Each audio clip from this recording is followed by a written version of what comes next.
We are herbivores. Yeah.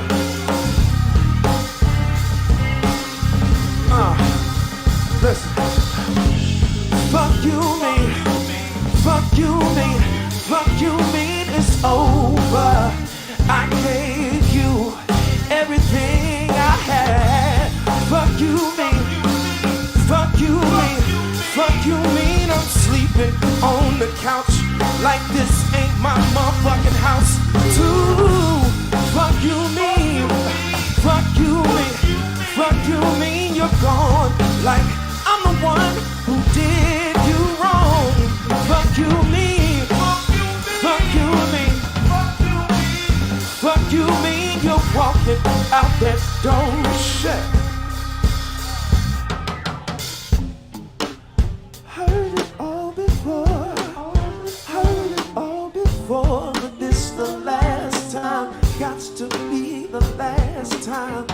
I heard it all before. Heard it all before. But this the last time. I can't take it no more. I heard it all before. I heard it all before. But this the last time. This better be the last time. I heard it all before. I heard it all before. But this the last time. Said that shit the last time. See, love got too heavy, and we bones don't hold steady. So don't play if you ain't ready. I'm walking for you.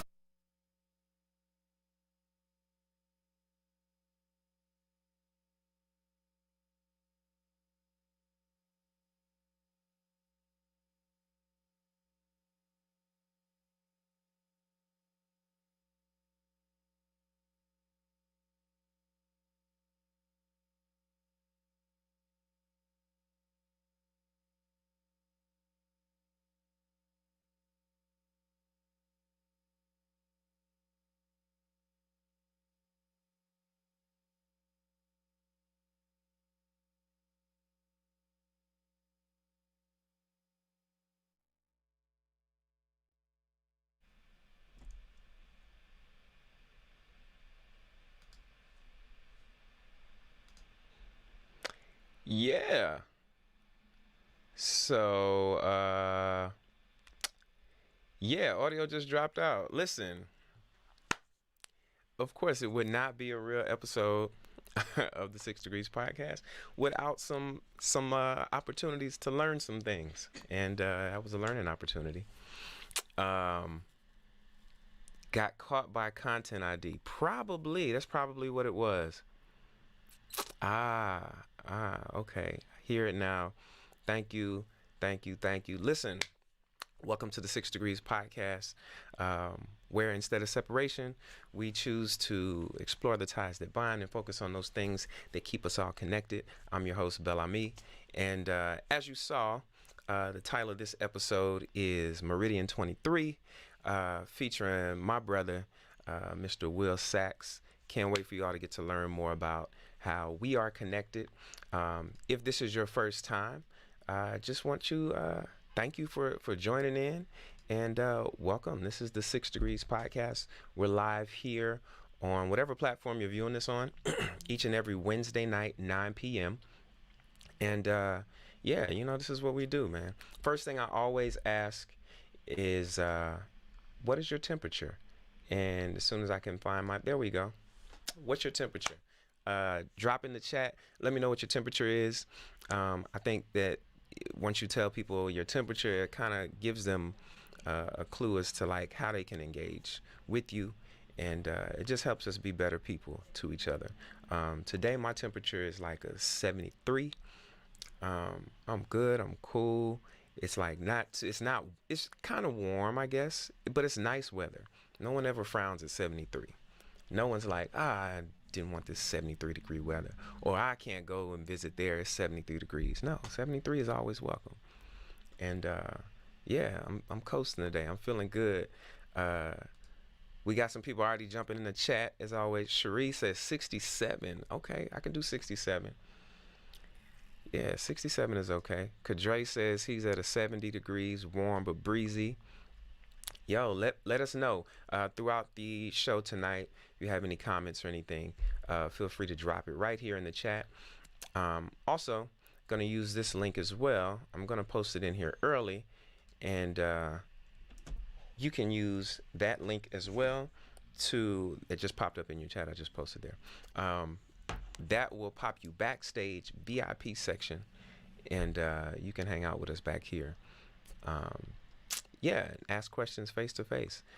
Just ask one thing. Just don't embarrass yourself, and don't get me banned. That's it. 2 rules. That's it. Eric says he's 76, chilling. I like that. 76 is cool. We right around the same, same space. Me, Kadre, and Eric, we chilling right there. What up, Auntie? What up, Auntie? That's my Auntie Gussie, y'all. Say what up to my Auntie if you in the chat, if you see her chat pop up. Or if not, just say what up to her. She says she's 65 degrees. 65 is nice, man.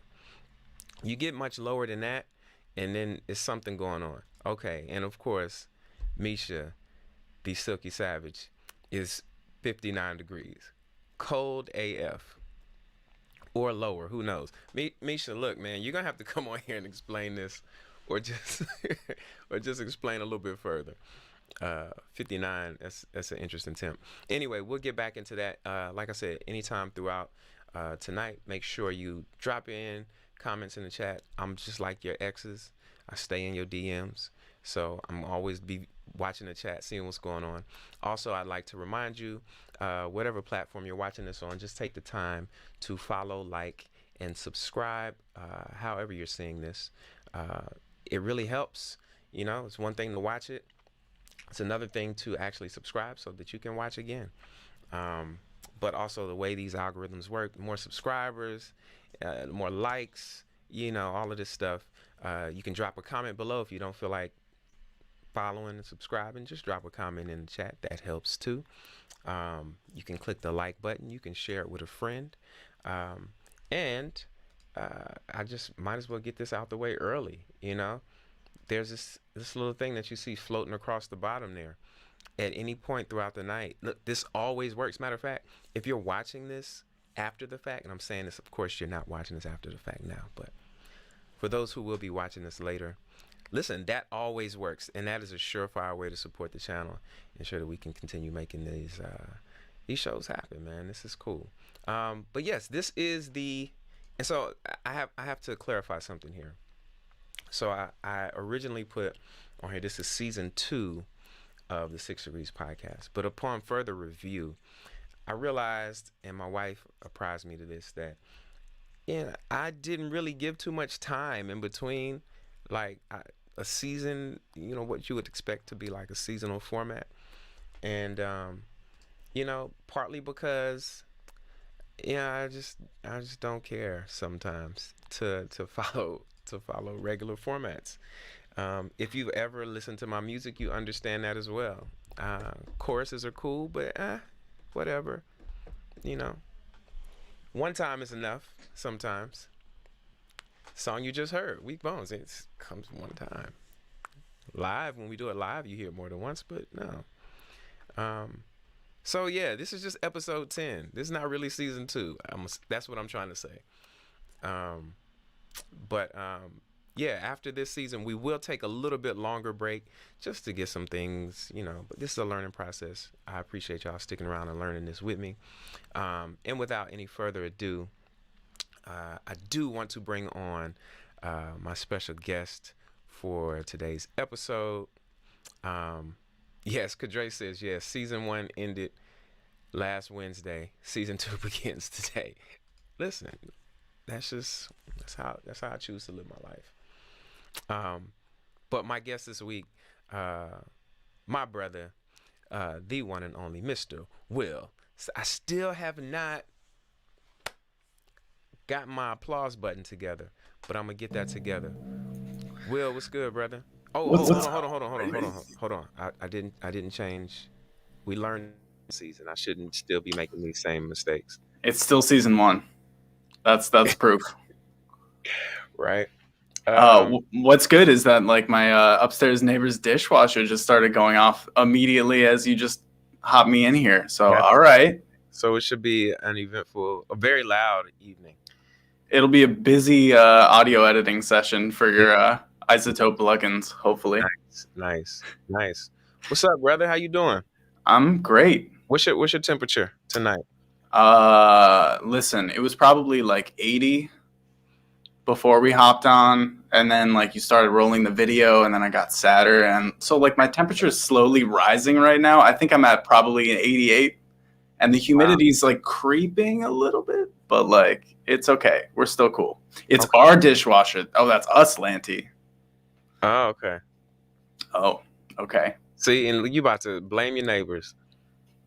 It sounds like it's coming from upstairs, but all right. Yeah, man. Look, bro, I'm glad to have you on the show. Just you know, I don't want to get into too much. Let's just hop right into it. Do you remember how we met? Oh, no new Dharma, Shri. I have to answer that straight up. Ah, she That's said a great. rumors. Yeah, listen, we forgot If you know, you know. we'll talk Yeah. about it too, because I've got mine sitting right up here still. Yeah, we haven't destroyed it. We haven't had a chance to make it back to Tokyo to destroy it.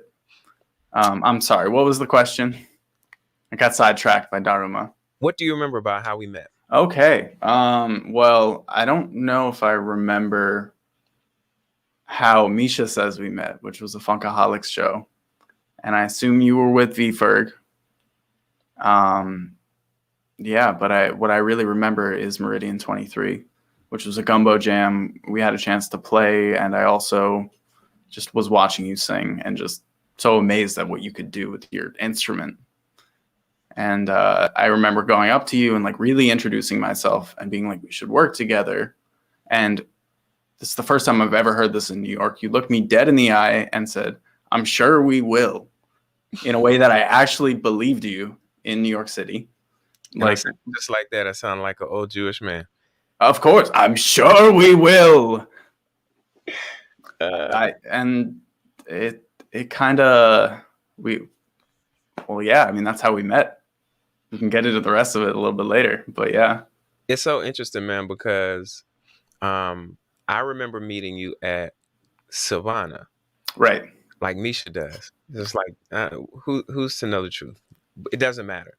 But then I do recall seeing you again at Meridian 23. I don't remember if that was the first time we met or if maybe the first time we like really connected. And then you know how New York is, man. You see people, you meet people all the time. It's like, let's work. Okay, cool. Yeah, cool. Right. I'm sure I wasn't saying it from like the brushing people off space because I was new. I don't know anybody here. So anybody want to work with me? I'm like, absolutely, let's do something. I believed you, which like at a jam session, like it's different because like let's collab is sort of a joke to all of us at this point. Yeah. That's like saying great set, man. It's like yeah. It's like the how you doing? Exactly. You don't really expect a response. It's a formality. Exactly. But yeah, man. And look, and that was that had to be 2015?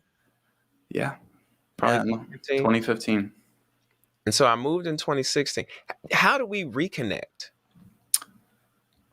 Listen, so I guess at the time, Misha and I were trying to really teach ourselves how to produce.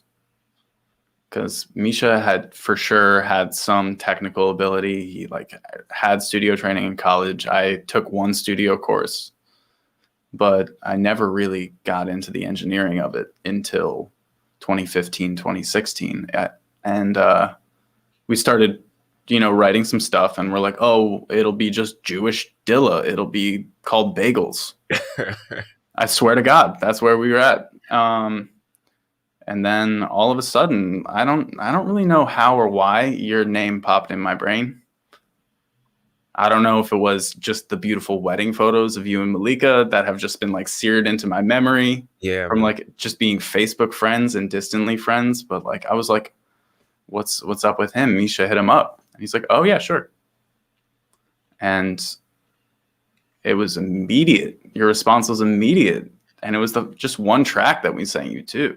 Listen, and so I'm glad you segued that, because that was the perfect intro to this next thing, which I wanted to share with the people, and because it's really, I don't know, it's I get music sometimes, and I'm just like, okay, cool, I can take it or leave it. I mean, it still happens, right? I mean, you've even sent me stuff where I'm just like, whatever. But this particular, and I'm gonna play it here for the first time ever. The outside world is hearing this. This is totally unreleased, so we won't get hit by content ID. Um, thank God. But before I play this, I just want to remind you, wherever you are, just make sure you follow, like, and subscribe. Hit that like button, hit that subscribe button, that little bell notification icon, and it will make this sound a lot better, guaranteed.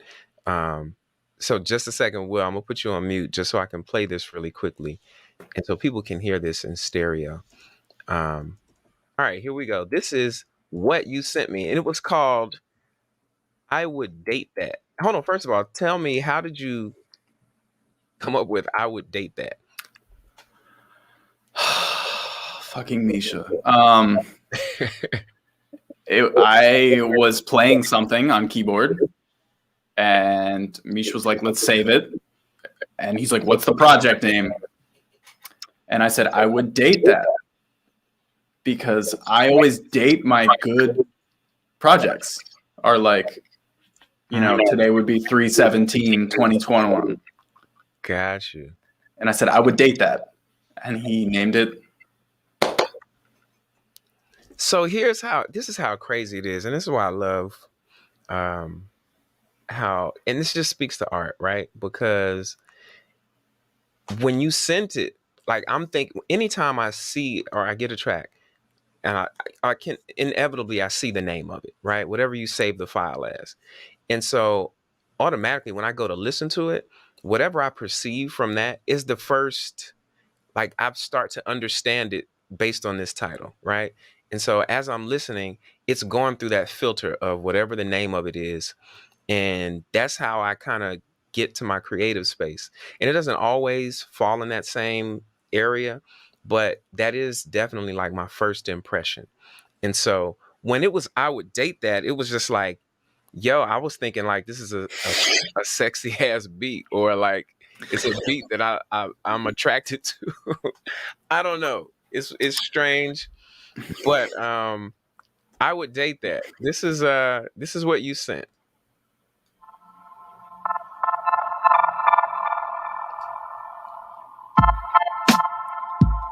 Is that loud enough? Can you hear that?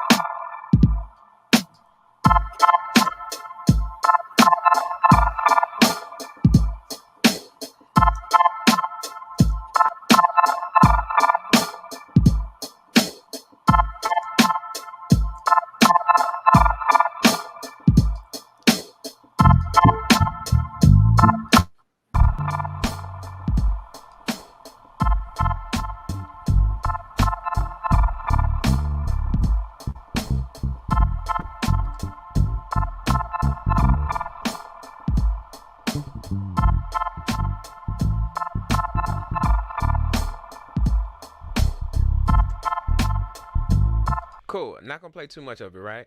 Because I want to actually play what we did with it. And so he sent me that. Yes, sounds basic as hell, but I don't know. When I'm inspired to write to something, I write very quickly. And so here we go. Who knows? Interesting. I said, who knows? Who knows when this will be out? But whatevs. We're gonna play it right now. Hope you enjoy. Here we go.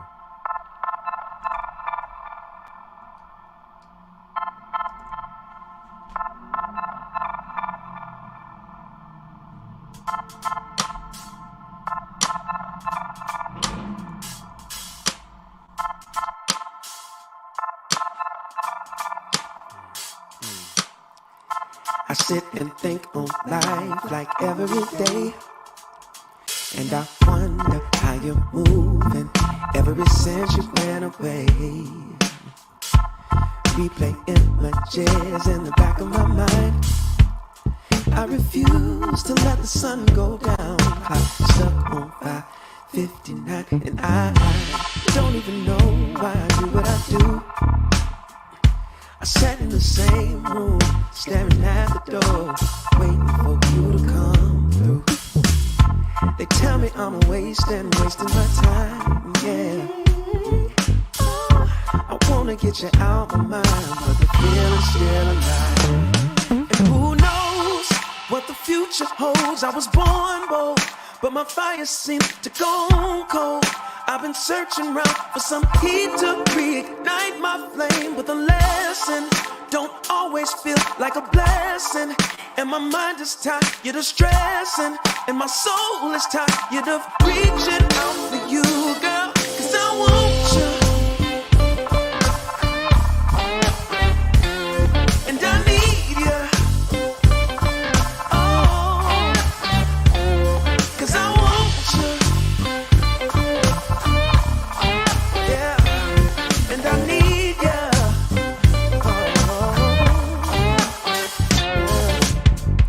Don't want nobody tell me where you are, no.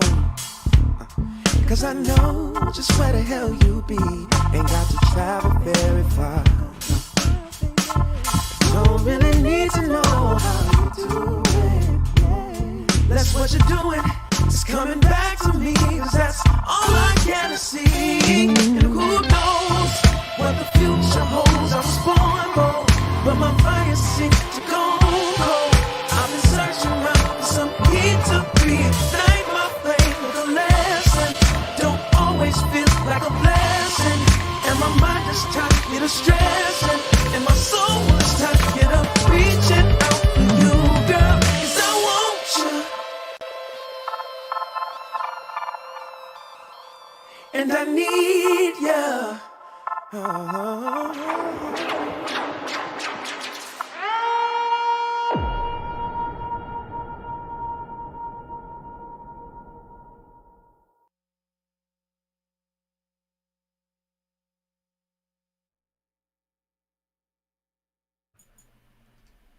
Hold on. The woods. There we go. Wilbert, you're back on, sir. I'm back. Always Wilbert. Always Wilbert. Yes, that's what I call him sometimes. Yes. Is that a pet name? Maybe, perhaps. Don't judge me. We have a wonderful relationship. Because Dre says this track took me to space. Okay. Hopefully outer space. Not, it could take you to inner space too, Space. I like it. Just space. Yeah, Space I like it. from somewhere. I think Lanty kills the comment section. Absolutely. She said, I will date that. Absolutely. And she did. And she did. We'll get to Lanty later. We got some Lanty discussion later. Oh. Yeah, man. Listen, this was like the beginning. This was the beginning of what now is this relationship, man. And I literally, from that moment when I wrote that, I was like, okay, this is dope. This is like right where I need to be. And came over, we recorded it, and then it was just like, okay, let's make some more songs. And now we've gotten here. But before we get into all of that, because we'll talk about all of that later, but I did want to play that. I want people to know more about like you. And, from that moment on, I started to learn more about you just as we spent more time together. But just like, how did you end up here? Like, what led you to sending that track to me? What was that life like in music before then?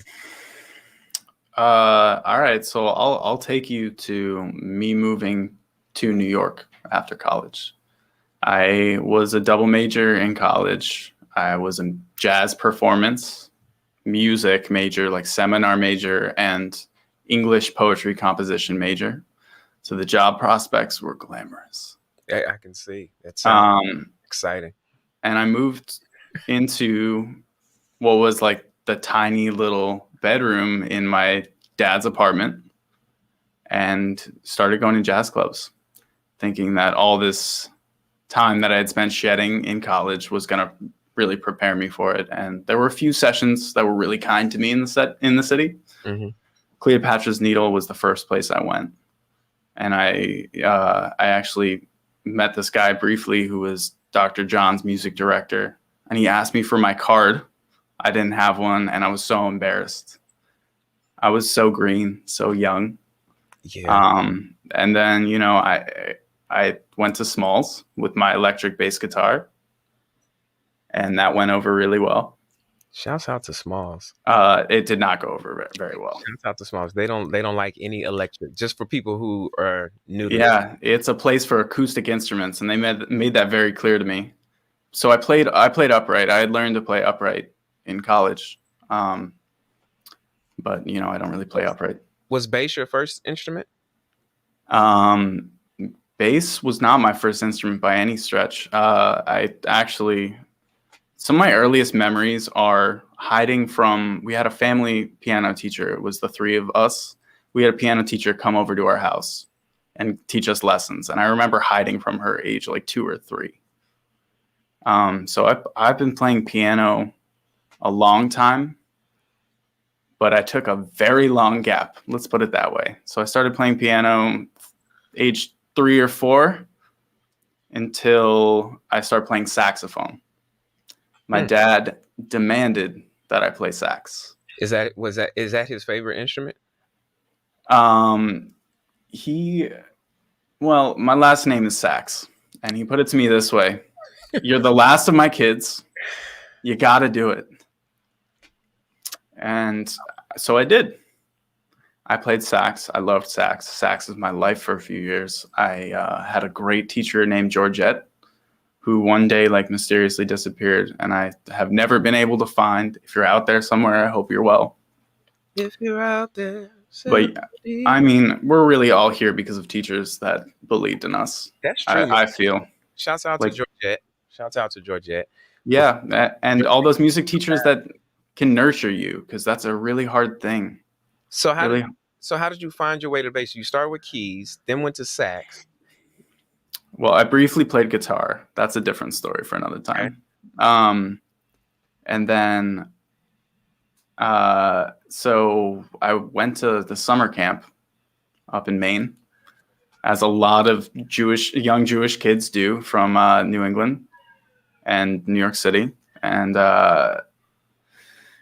they needed a bass player to play Sweet Home Alabama, but it was a retooled version to be the name of the camp, Sweet Home Androscoggin.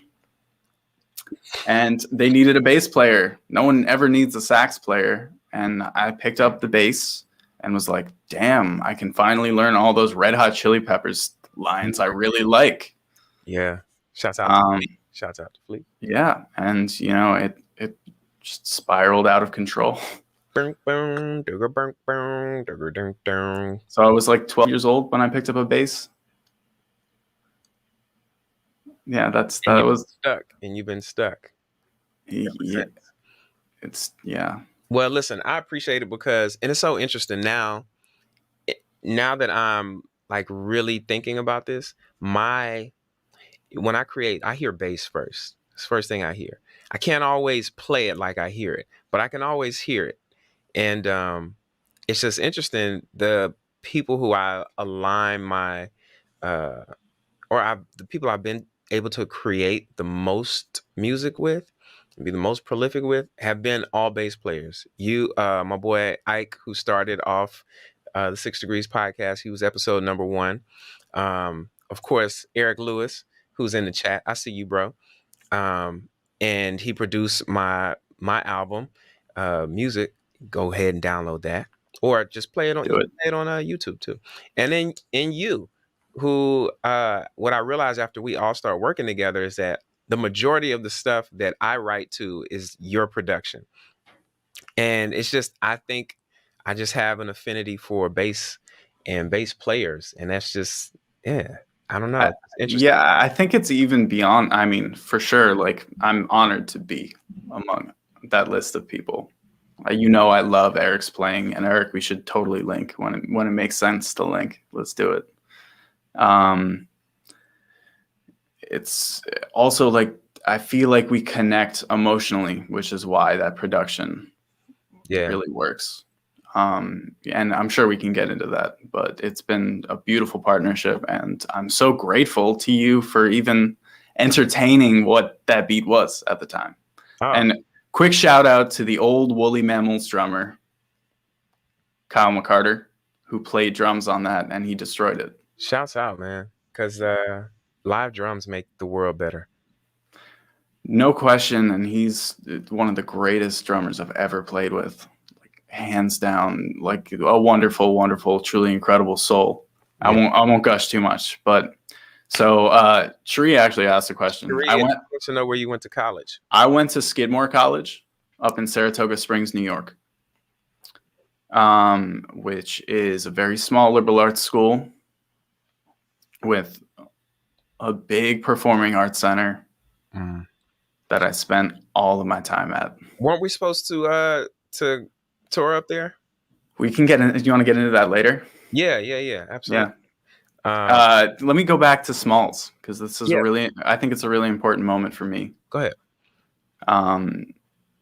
So I showed up with my electric bass guitar, and there was a guy on the scene, I don't know where he is now, called Alex Hoffman.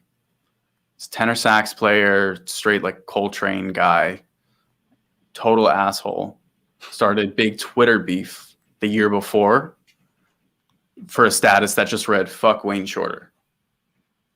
Like that, yeah, like that's his whole thing. I show up with a bass guitar. I ask if I can play it.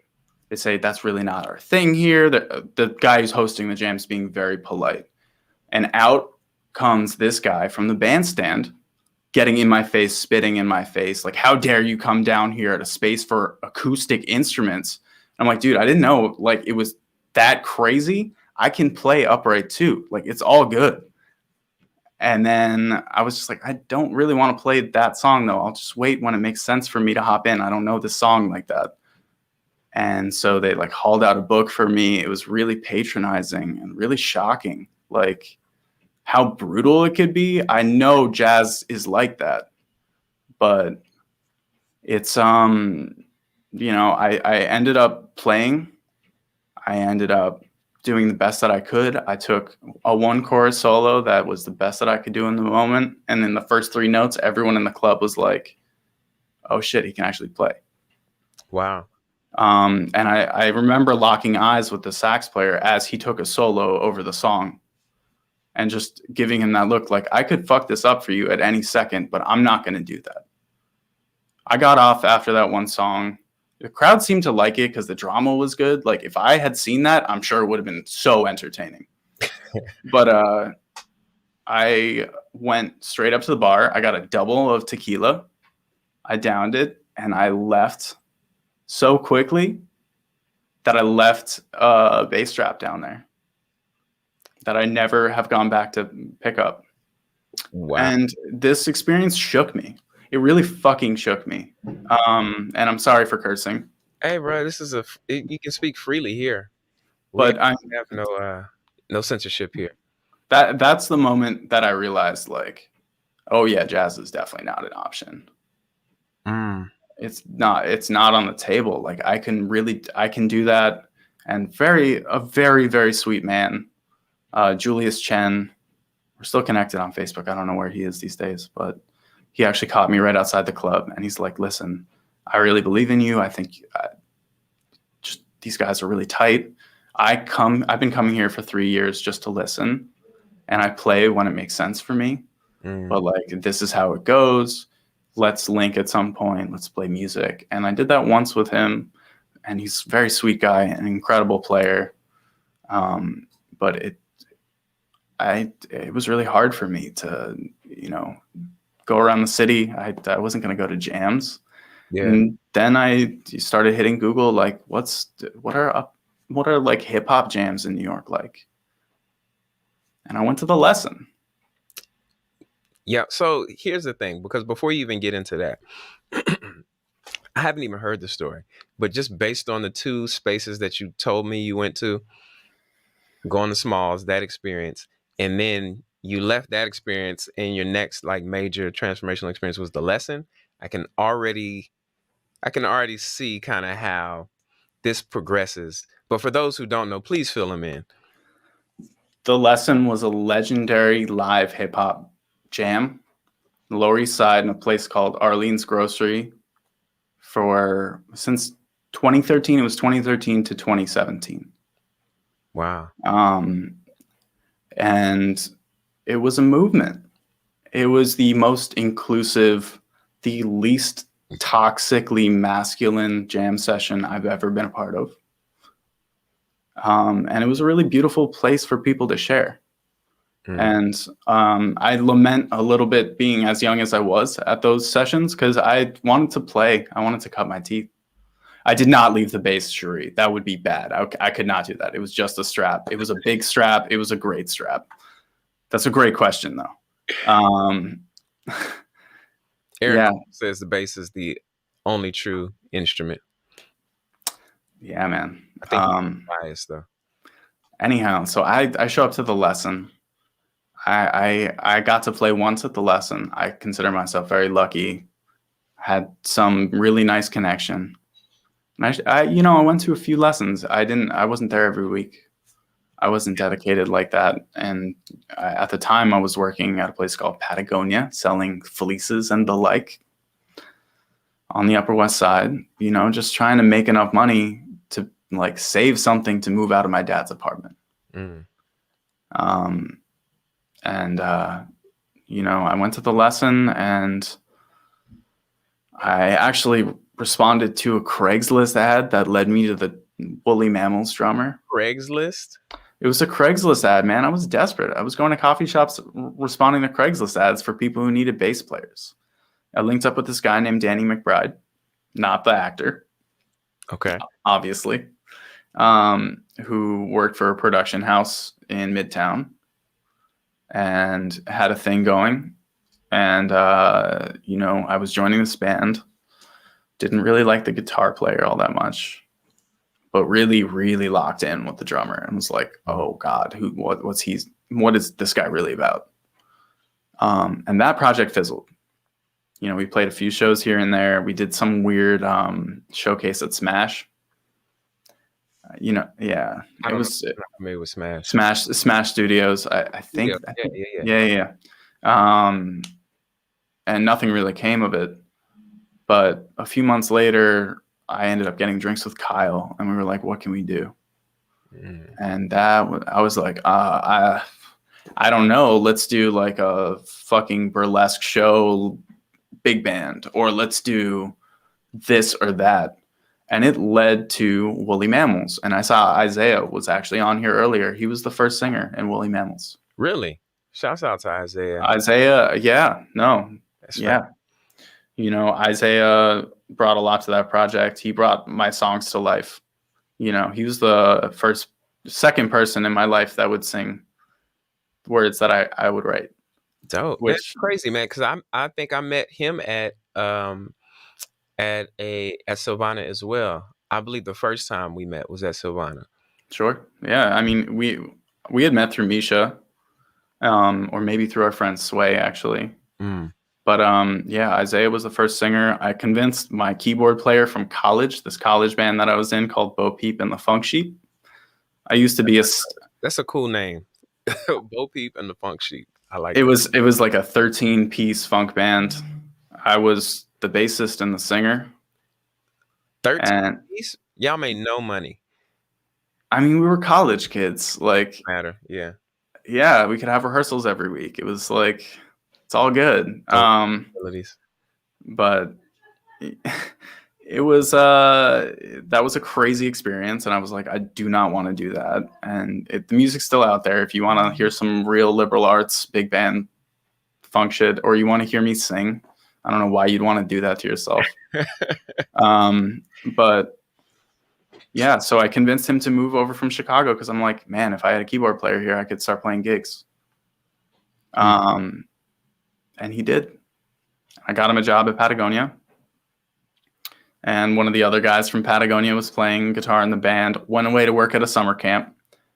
And I was like, okay, we need someone to play guitar. I called in someone I knew from college the year lower who's Noah Ross, who you haven't met, who you will meet, is a wonderful, incredible person, a modular synthesis guy, and one of the most incredible human beings I've ever met.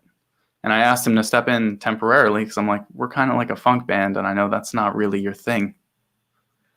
But he was happy to do it.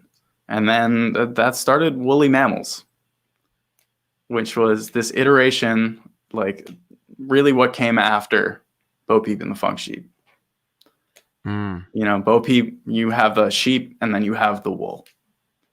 And around that time, like I was actually playing gigs. I see how you did that. And herbivores, it's all part of a lineage, man. I see how you did that. But yeah, so we were actually playing gigs, just me and Kyle. Now that I think about it more, we played the Maps Room upstairs and at Bowery Electric, like doing live looping and me singing stuff. Yeah, it was wild. Yeah, I'm a total dork. Misha, you know this. Come on. I love it. Listen, the chats are going crazy here. I love it.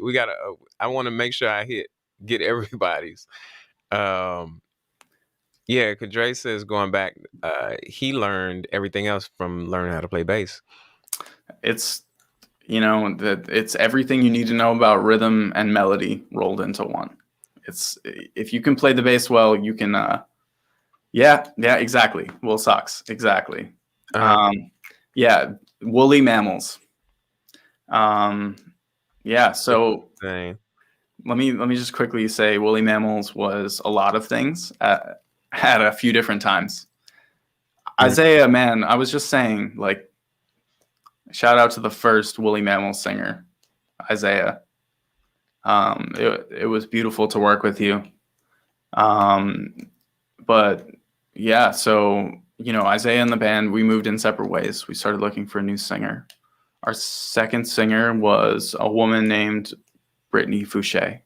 Shouts out to Fouché, now known as just Fouché. Yeah, and she's huge right now. And shout out to her. She's incredible. A force. And we were trying to be Hiatus Coyote at that point, you know.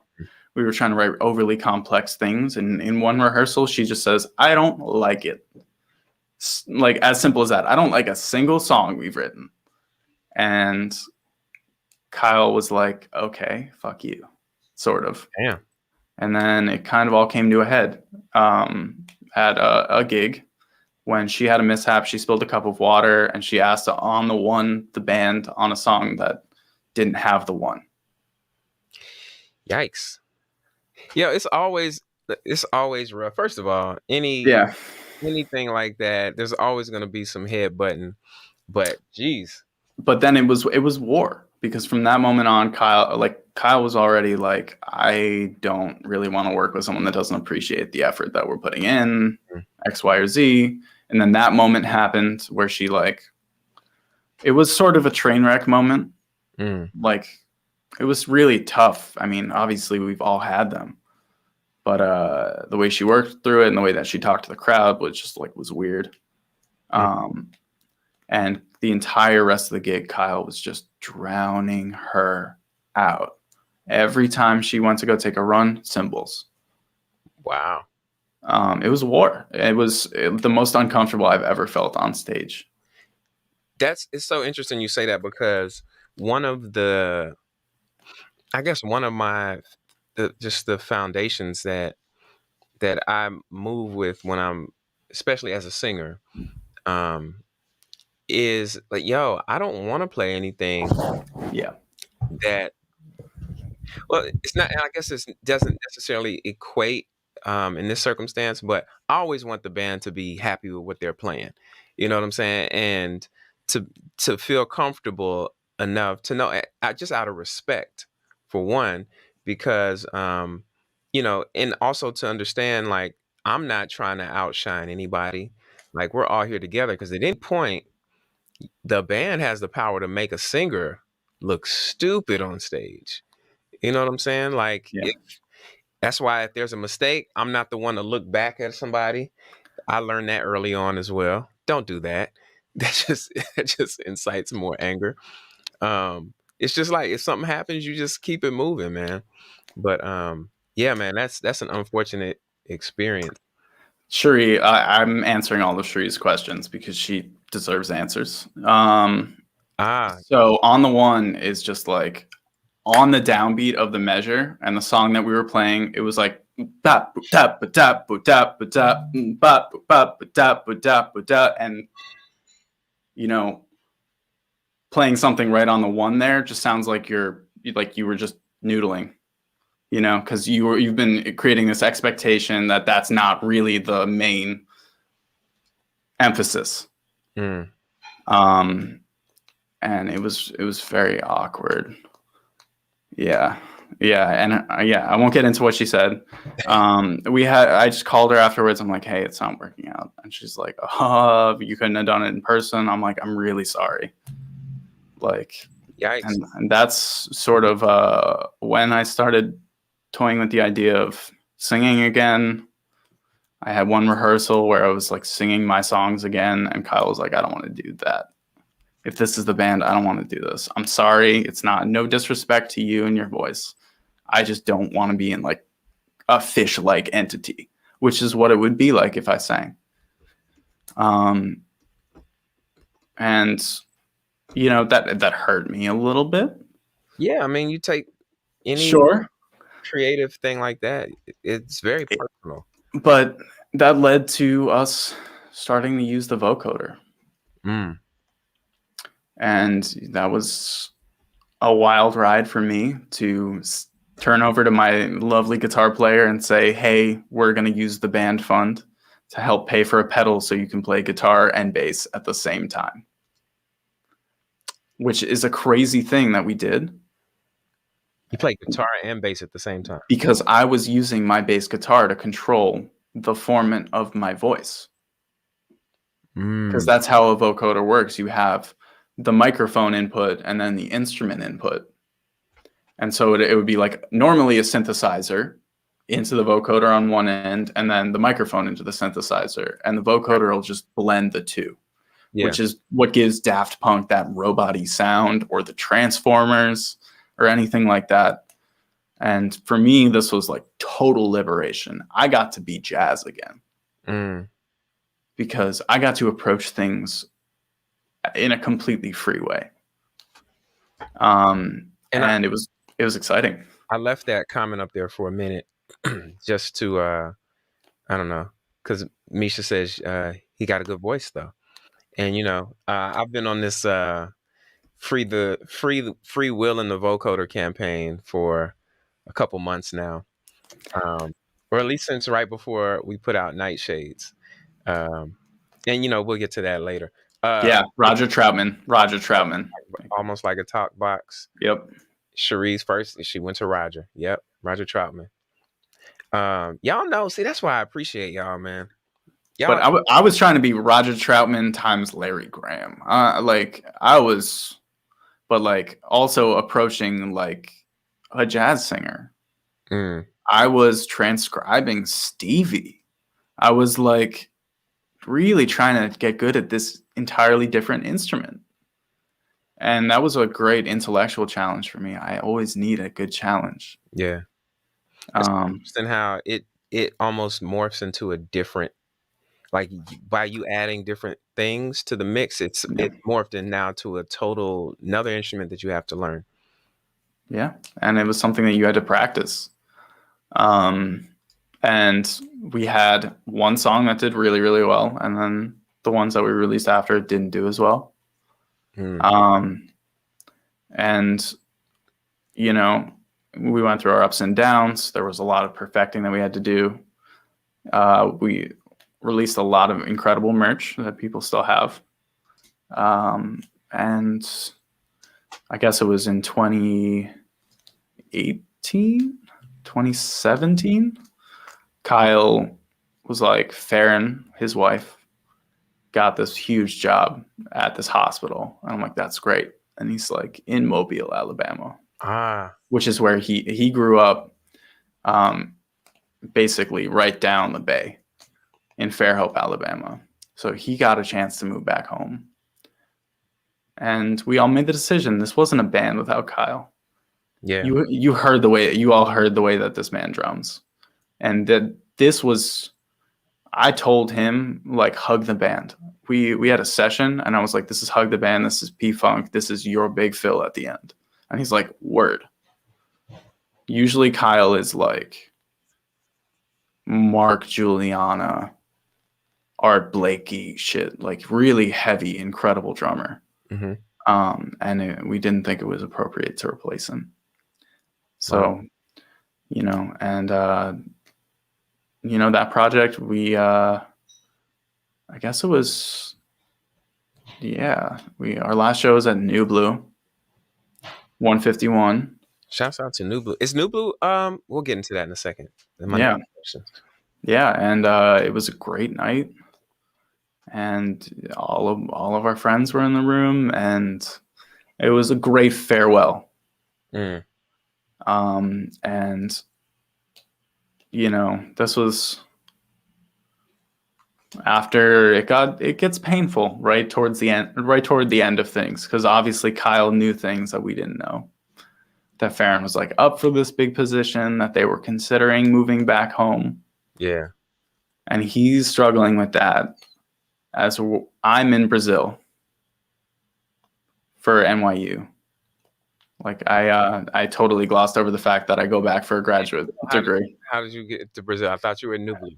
No. So like, let's back it up. So in January, I was completing my graduate degree. One of the things that I did was I got to go to Rio to take a class, which was amazing and beautiful, and an escape from what was happening at home, which was a lot of bullshit at work, which we haven't really gotten into, but I can't really get into that. But and the band sort of falling apart. Yeah. And I could feel there was some tension, and we played this show. We had the show at the Brooklyn Bowl the day after I came back. And in the rehearsal, the night that I came back, Kyle told us. So that took the wind out of our sails. I know. Well, Cherie, I got a master's degree in music business, which is something that one typically does not do because it's not advisable. However, I'm grateful that I did it. Speaking of, and I know, because I really want to get to this other part too, about you have a master's in music business. You also make music, and it just for the most part, or at least the majority of people who I've met in New York who are like actively gigging, right? Typically it's like one or the other, and one is going to take precedent over the other. But I find that you are able to like really use both very well to your benefit. And because of that, like you just have a knowledge that about the business side of everything that a lot of musicians in the city don't, whether it comes to, and just because of your work with venues as well. So like, and I know you do some work with a couple organizations who have been really active throughout this last year. Can you talk about that? Yeah. So just for some context, I've been working in the music industry since I left Patagonia in 2015. So I was an intern at Relics magazine. I've been an intern more than any human should be. And, I worked for a social media startup called Fans, which was talking about build your concert timeline. That went okay. It's now a live streaming service. Seems very successful for them.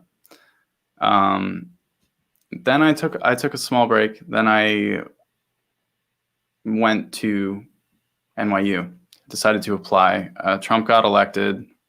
I was like, how can I make change in this community? I was thinking about the lesson. I was thinking about the space that independent venues had in my heart, and I had the idea to start a venue, which is still my guiding light. It's really, what I hope to do by the end of my life. I don't know how immediately it's going to happen, but I had the idea to start my own venue dedicated to neo soul, Black American music, and everything that it's offered to me in my life.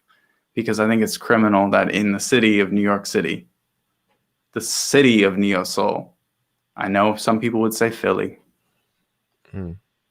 This is where it all happens. So I really wanted to give hip hop its limelight, like its converted church, amazing, blessed experience. And to have it be like really a public space, not me owning this, not the founder of Electric Church doing so and so. And it's something that we talked about in our first meeting. Yeah. And you turned to me and you said, so are you doing this for profit or are you doing this for the culture? I said, I'm doing this for the culture. No one gets into the venue business to make a lot of money. Right. Unless you're building a really big venue or you're really stupid. I'm sorry if that offends anyone. But don't apologize. You don't have to apologize for it. No, but like let me just keep going on. Yeah, some people will be offended by you saying I'm having a great day today. So I guess so. I'll stop apologizing for that. Yeah. But so I started to get this degree. I got an internship at Highline Ballroom. I worked at every sticky table at BB King's. I worked as a booking agent for a little bit. I started putting on some of my own shows, all the while trying to keep a budding writing career. I was writing articles for Reverb.com. I wrote a few great articles on Stevie and the production process behind his golden period. I know I'm very far off the point, but and it makes sense. It's all gonna come around. I have faith. It all came to a head. I got a job as an accountant at City Winery. And I was working really hard in addition to a full-time graduate school schedule. And I took the time off to complete that class in Rio. And by that point, like I'm already a pretty skinny guy. I was probably like 10 or 15 pounds lighter than I am now. Like my girlfriend shows me pictures of that time period. I was not well. Lighter? Yeah, I was in a really bad way. I was very depressed. Looking at numbers can be very cumbersome for an artist, let alone a human being. And to really understand that some of these venues are restaurants. They're not making money on music. Nah. And so, that led to me writing Running in Place. That's what Running in Place is about, is sitting in that job. I actually wrote a lot of those lyrics in the airport in Brazil on my way back, just being like terrified to go back to my life and really, really afraid. I had a moment in Rio where I was just like, I know my life in New York isn't as good as it is here right now. Wow. Which is really, really difficult place to be at. And I'm in a better place now. That's good. But I decided to leave City Winery. And it was the best thing I've ever done. Oh my God. There are times where I go back and I say I should have stayed, but no, it was just such a toxic and horrible experience for so many ways, so many reasons that I can't really talk about. Yeah. But I finished my degree. I wrote a hell of a thesis on the future of augmented reality in the live concert scene. And now Gucci is selling $12 virtual sneakers. So all the stuff I was talking about is coming to fruition. Yeah, and it sucks to be right sometimes, but like that's where it's headed. So I graduated.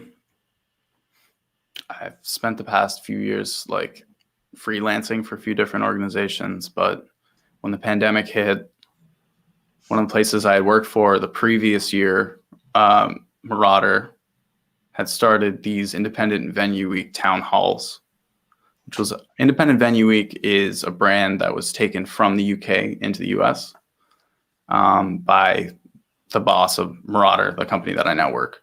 Okay. And he licensed it with the hope of creating a global network. Really, so that was, I guess, 3-4 years ago. So Independent Venue Week comes to the US. It's sort of small. However, the pandemic hits. And all of a sudden, no one really knows what's up. Moose has the idea to have just a call, just to check in, even if it can be emotional support that all these people can commiserate, because who knows what's going to happen. If you own a venue in Little Rock, Arkansas, or wherever the hell, you have no idea when you're going to be able to flip the lights on again. Yeah. And so these conversations led to the formation of a trade organization called NIVA, the National Independent Venue Association. And I saw Misha jumped in earlier and was like, big up Neva. Yeah. Independent Association. And why is Neva important, though? So it's really important that independent venues have some network of support for each other, some way to have a trade body petition for them and on behalf of them. It actually led to the Save Our Stages Act, which included $15 billion in this past stimulus bill specifically for independent venues and promoters. And, you know, in May of last year, I was looking at the email today because it's almost been a year. On May 5th, I reached out to Moose and I said, I really love what you're doing with NIVA. How can I help? And I've been a part of it ever since. And you started volunteering with them first, right? I still volunteer with NIVA. Okay. I don't charge it anything for my time for them. They don't really have money. If they had money, they'd be paying it through to their members. Yeah. You know, and that's really where my story starts again. But I do also want to just, you know, celebrate you for just your work in volunteering with them, because I mean you were essentially on the front lines, not to take anything away from frontline medical workers or, you know, these service providers, but like you were on the front lines of this industry in their time of need throughout this whole entire pandemic. And I know you put in full-time hours for a volunteer gig, you know what I mean? And not many people believe in something enough to put forth that kind of effort, you know what I mean? And like, I'm sure, how have you seen it pay off, or do you see anything coming from, or do you feel like the work that you've done is now, it wasn't done in vain? Yeah, well, I actually got a full-time offer from Marauder. So I'm going to be hopefully a big part of Independent Venue Week for a very long time. Dope. That's and I'm still working with NIVA. And it's hopefully, you know, when we get to tour again, I'll be able to take a week off from work and we can really do it right, because I know a lot of people. But it's also just, they don't know that I play music like that, other than my Zoom background looking like an instrument store. right. Not many people have multiple Rhodes in their homes. If you're not a music nerd, his background doesn't matter to you. But people have, you know, sold their least favorite child to get a Rhodes, and he has a Rhodes and a bass Rhodes. It was a package deal, and it was a hot deal. Amen to that. Shout out to Isaiah too. He says things will turn around for you. You being an awesome and extremely hardworking human being will pay off. Amen to that. Thank you. Yeah, it's starting to. Take a second also to remind you, wherever you are, make sure you follow, like, subscribe. If you're watching this on Facebook, the easiest thing for you to do, and it's I'm sorry, but I can't. I try to engage verbally with a lot of the comments that we see, but I won't be able to respond. My comments don't show up on Facebook for some reason. I'm probably something on my end technically, but you see how every show starts off. I'm not the greatest person getting all these technical knots out of this thing. But if you're watching this on Facebook, make sure you go over to YouTube or Twitch. That's what I would prefer. I would appreciate that so kindly. But getting back to the story, So you've done this work with Neva. So venues, and aside from you being a musician, this is just something that is important to you. Right. What is it that from working both sides of this, right? Um, I think now, because you've volunteered and you've worked very closely with venues and raising money, and you see some of the issues that affect them, like, I think that you've probably noticed, and correct me if I'm wrong, but you've probably noticed, like, okay, these are some things that I see that kind of overlap here, some needs that Mhm. overlap. How do you feel going forward artists can best present themselves in a way to fill the needs of the venues and vice versa? I mean, I think let me start by saying I think we have a really big opportunity because for the first time in history, these establishments are funded by the government in some way. Mm, And in some way, they should also be treated as a public charge, and they are employment agencies in their community. And it's really going to take a lot of organizing on our end as musicians, which is inherently awful to do because it's hard enough to get 4 musicians in a room for an hour, let alone 4,000, 40,000, or 4 million. mm, But we truly need to understand what we're getting paid for. Because like when you're on stage getting paid, you're not just getting paid for the time you're there. That's the biggest misconception. explain that a little bit further.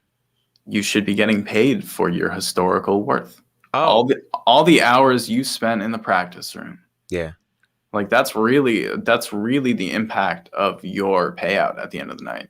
Mm, That's truly what it should reflect, especially in a city as expensive as New York, where rehearsal space could be over $100 for one night, yeah. which is more than some venues will even pay you.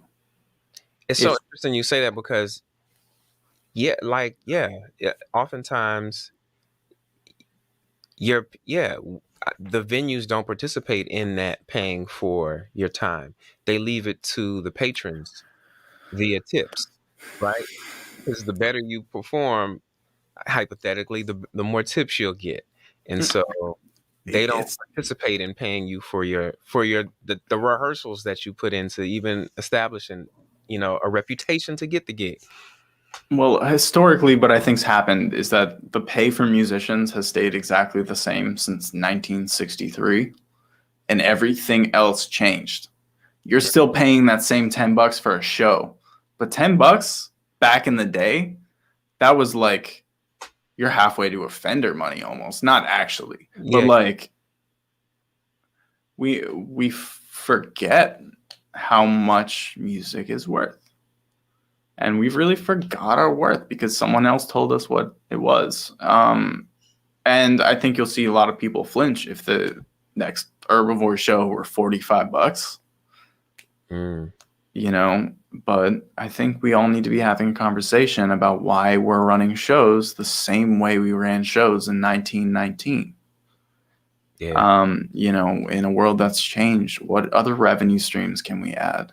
There is this huge elephant in the room of legal weed. Mm, Like, there are these hours that venues are open where they could potentially be open for business, in a window, or they could have been granted emergency license over the pandemic to find some way to open their doors, turn a profit, and still generate a ton of tax money. mm. And I think there are places in Colorado and California that are starting to do that. It's just, How do we get those places here or everywhere is the question. but it's also going to be different because in New York, your rent is always going to be what, $24K base plus 2% of sales. Right. So we need to change. We all need to grow together. We all need to say, how do we super serve the people that want to come and do business here?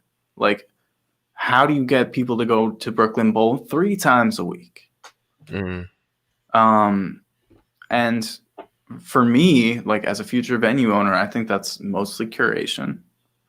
Like if you really have a manicured vibe, people will pay what you're worth. Yeah. But I think we need to be thinking about, how does food play a role?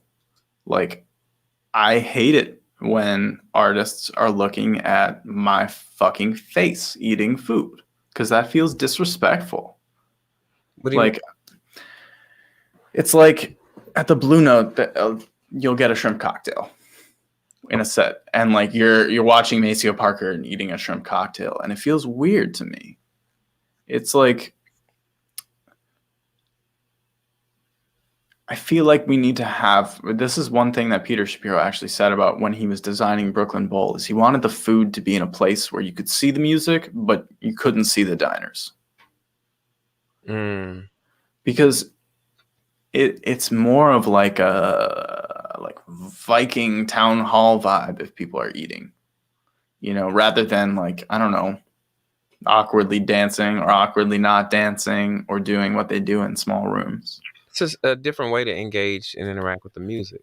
But it's also like, if you go to Turkey, like that's where a lot of, like, of course they have venues and of course they have a lot of the same stuff that we do, but there is still a huge culture of like, we go to these specific bars, we have a 4-hour meal where we eat a ton of seafood and drink a ton of raku, and that's what's up. So it's it's so different wherever you are in the world. Like, music has such a different place in people's hearts, and I don't think we could ever say like, don't eat in front of an artist. It's just not. I don't want to see people like popcorn shrimping. Like, that's not fun. I mean, especially for what we do, for the music we make. We're trying to make a connection. And if you're trying to make a connection with your seared tuna, like, that's getting in the way. Yeah. Unless you build a certain portion of it where it's like a reception in front, where it's like an event. Yeah. So, I mean, we all have to really come together. I'm not nearly smart enough to conceive of the revenue stream that will change this industry. I have ideas. Gotta give yourself more credit, and I think you are. I think you got it. It's one of those things that, if I were smart enough, I would not work in music. But it's okay. It's okay. I'm here. But we all need to come together, because someone has that idea. Someone has had that idea, and if it is legal weed and it's that simple, that sounds like a very easy plug and play. If that means that you can be an artist for a month on one show in New York, that would be amazing. Imagine that. Somebody's doing it though. Somebody's gonna do it, and maybe Electric Church is what's gonna bring that to people. Maybe, but yeah. But so I do want to take a second and recognize, I know we have a couple people backstage, and I see y'all. We're gonna get to y'all in just a second. But before we do, so just sit tight. I see you, Kadre. I see you, Cherie. Let me put the link back in here one more time for anyone else who would like to come backstage and hang out with us in the VIP section.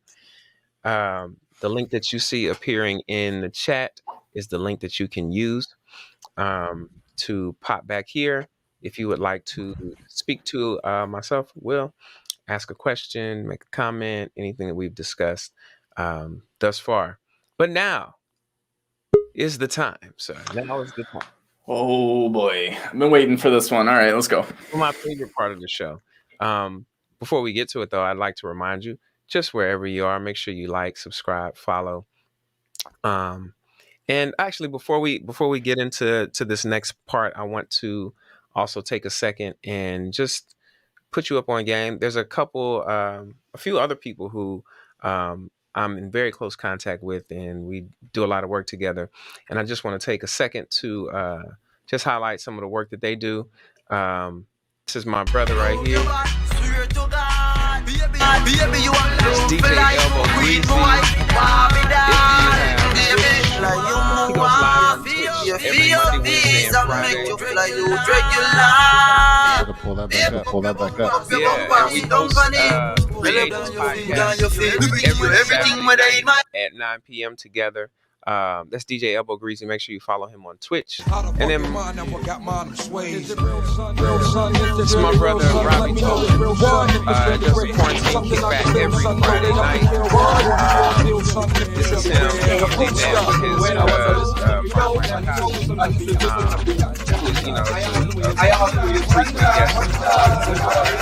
his his sets. When I tell you they go all night, they literally go all night. That particular video was from a 12-hour set that they did. Just the two of them. Crazy.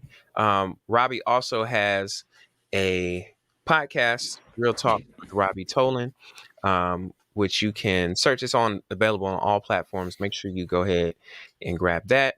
And then also, last but not least, want you all to make sure you tune in to the Free Agents podcast, which streams every Saturday night, 9 p.m. Eastern. Yeah, and you can get most of these links if you follow me on IG or Facebook or wherever you're watching this. You can get that. And then also, of course, last but not least, make sure you follow this podcast at 6D Podcast on Instagram, the Twitters, the Facebooks, all of that stuff. So make sure you follow 6 Degrees Podcast. It is now time for my favorite segment. But there's.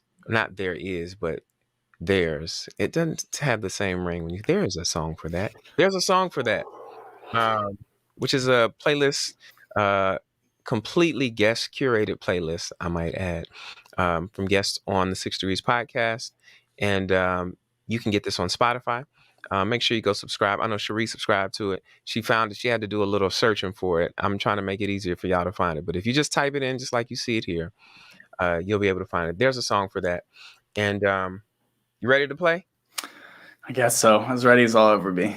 There's a song for that playlist. Again, like I said, on Spotify. Make sure you subscribe to that. Now, so here's how the game works. I just, how they say there's an app for that, right? That's what kind of inspired this. Because seems to be an app for everything done now, right? So the way there's a song for that works is I'm going to pull up a picture, and these are all public records, so it's nothing that you don't have out there for the world to see. Well. And now, and as I share these, I just need you to give me a song. What song does this picture, this moment, remind you of? It could be the song that you're playing in the picture, if you are playing a song in the picture, or just whatever it brings up. All right. Let me share my screen. And this is the one I wanted to start with. Bam. Share. Can you see that? Oh, boy.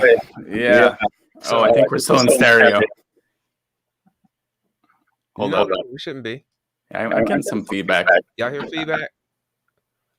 Give me just a second. Let me Okay. Let me just do this. Tripping, just tries to hate on a brother. Is that better? Yeah, I think so. Yeah, I can't hear myself now. That's much better. I don't want to hear myself twice. Or once. Okay, so this was Pete's Candy Store. This was the first Woolly Mammoths gig. Oh wow.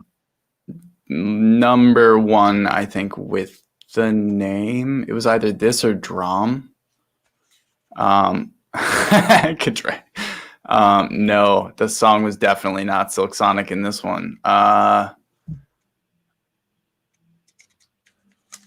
feel like, all right, let's do Drunken Love by Beyonce, because that was something that I sang back in the day. You hold on. Time out. Time out. You sang Drunken Love? E minor is really good for my voice. That's all I'll say. Wow. Can you give us a sample? Absolutely not. I'm not in shape. No. Nuh-uh. Yo, that is wild. Some other time. Not broadcast to the world. Singing Drunken Love. Yeah, it happened. It was a phase. All right, cool. You ready for the next one? Yeah. I hope. Am I gonna push the right way? I forgot one picture that I want to show is if I click right. The other picture is if I click left. But let's just go left and see what the. Okay, no, that's not the one. Boom, that's the one I want. There we go.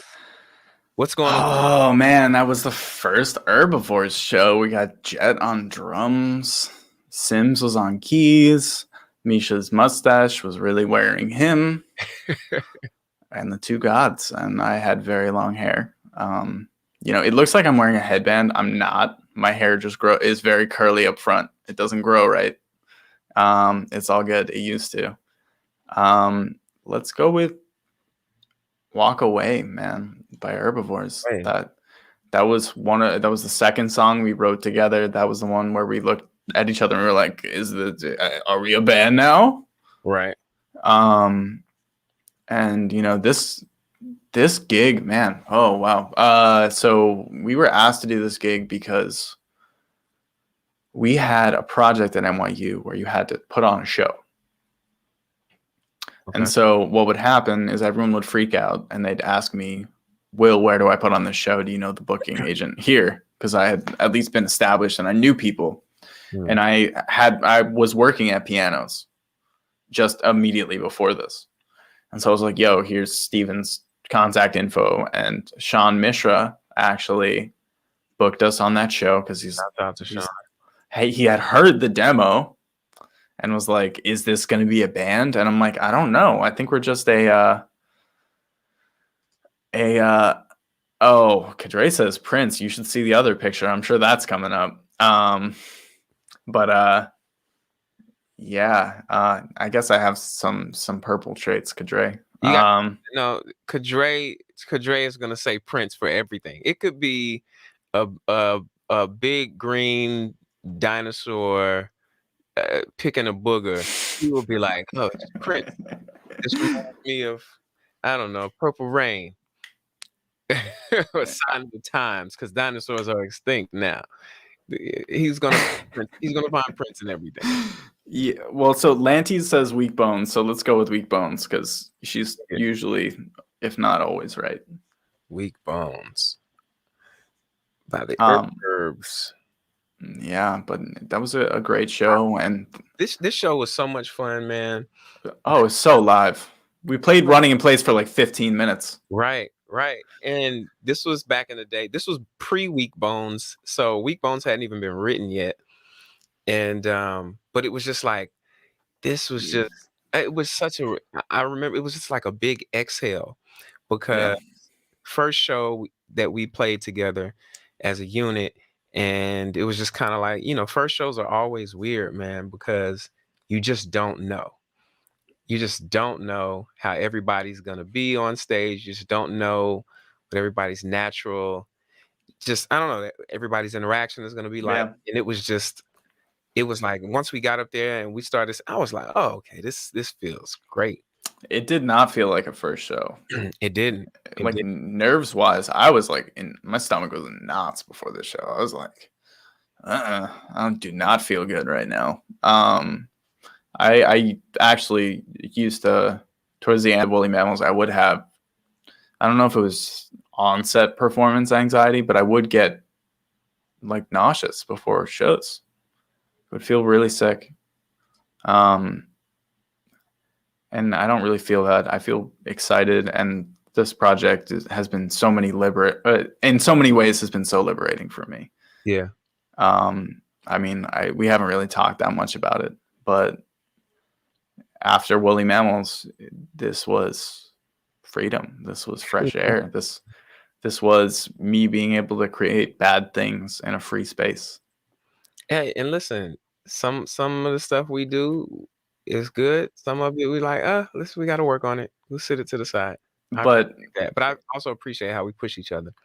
Yeah, I mean, it's really been us helping each other grow, which is what's great about this project. And once we start putting out some of this new music, I feel like everyone's really going to get a taste of what we can do and how we've developed.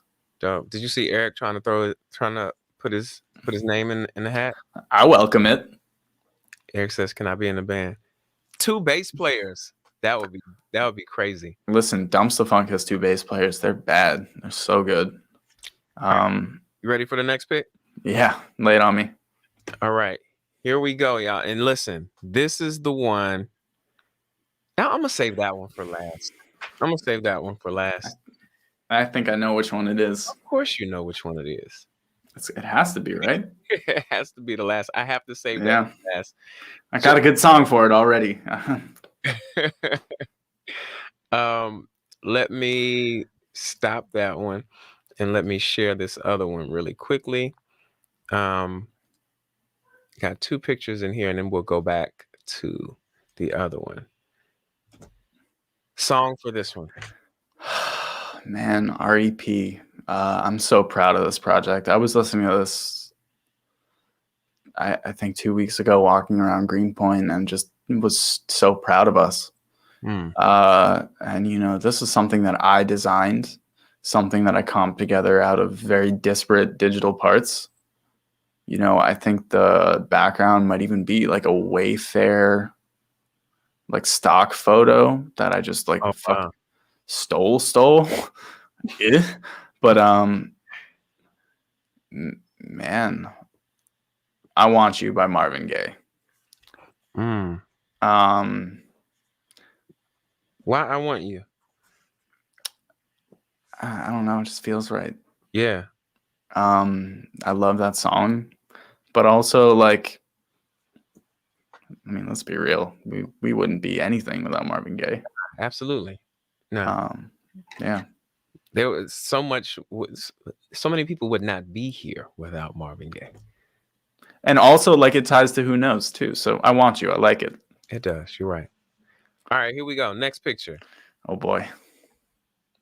There we go. This was me and Lanty in Taiwan. This was in January before the pandemic. I think at this particular moment, we were actually at a hot spring in Yilan, which is where her parents lived, which is sort of like the Hudson Valley outside of Taipei. Okay. Taipei is up in the north in Taiwan, and Yilan is down below it. And we were at these hot springs where you actually cook food. So you go with your eggs, and you go with corn, anything that you'd want to boil. And then you rent a bamboo basket, and then you just drop it in. And it cooks it because it's like stupid hot. It is so hot. Cool. And it's so cool. It was so amazing. Taiwan is the most beautiful place I've ever been. Thank you, Kadre.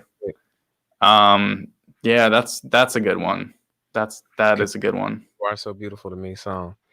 Bro, you lucked up with Lanty, man. She's way too beautiful for you.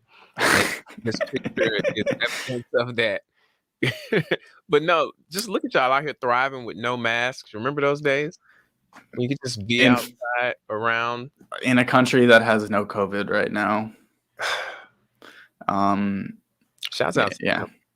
Yeah, no, but Lanty is amazing. I would not be here without her. Let's go with Kadre's suggestion. That's a good one. You Are So Beautiful. Whose version? Whose version? What's that the main version is Crocker. Is it Coke? What's his name? There is that Joe Cocker one, right? Yeah. Let's do that one because it's nice and gritty. But like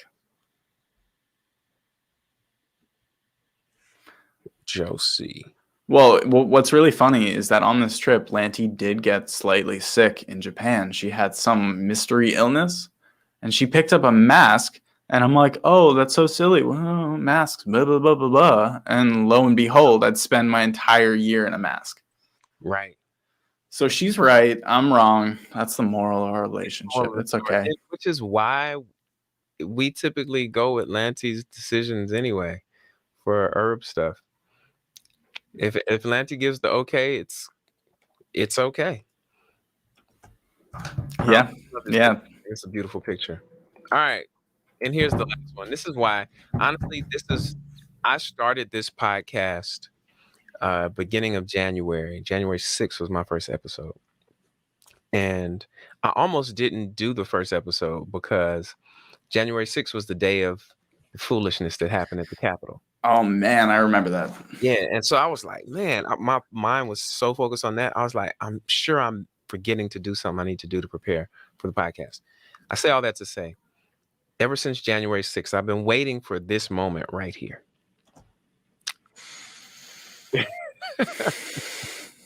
I know what picture is going to come up is what kills me. All But right. yeah, Listen, when I pull this picture up, I just want everybody to just give me a name, who you think he looks like. Just give me a name. I'm sure we will all come up with the same name here. Bam. you can see the date and everything. It's beautiful.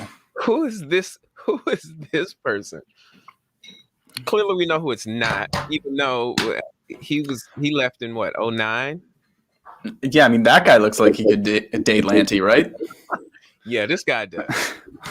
This guy does. I don't know about the other guy, but this guy is. When I saw this picture, the first time I saw this picture, I was like, this is nuts. Okay, has anyone chimed in yet? Let's wait.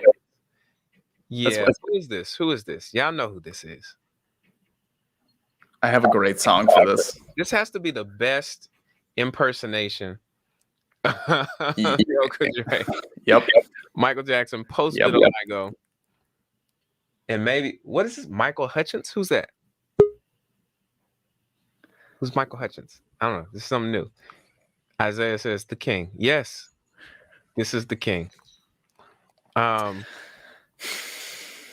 me to let me describe this. I was in a limousine headed to my cousin's wedding, which is at some like sound studio in Queens, if I'm not mistaken. I hope I'm not getting that wrong. I was a freshman in college.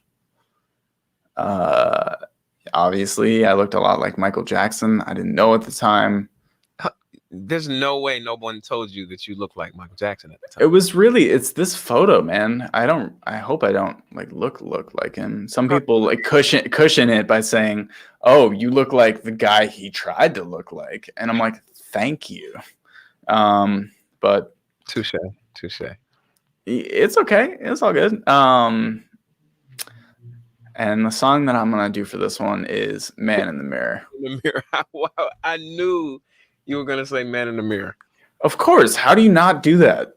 I think I told this to Lanty like 3 days ago when we were walking around. I'm like, there's a song for that. I'm going to do. Yep. Because you Man knew in the Mirror. How does this not come up? This is the single greatest photo I've probably ever taken and ever will take. This will be the photo that I show my grandkids when I'll be like, "Oh, this is what I used to look like." But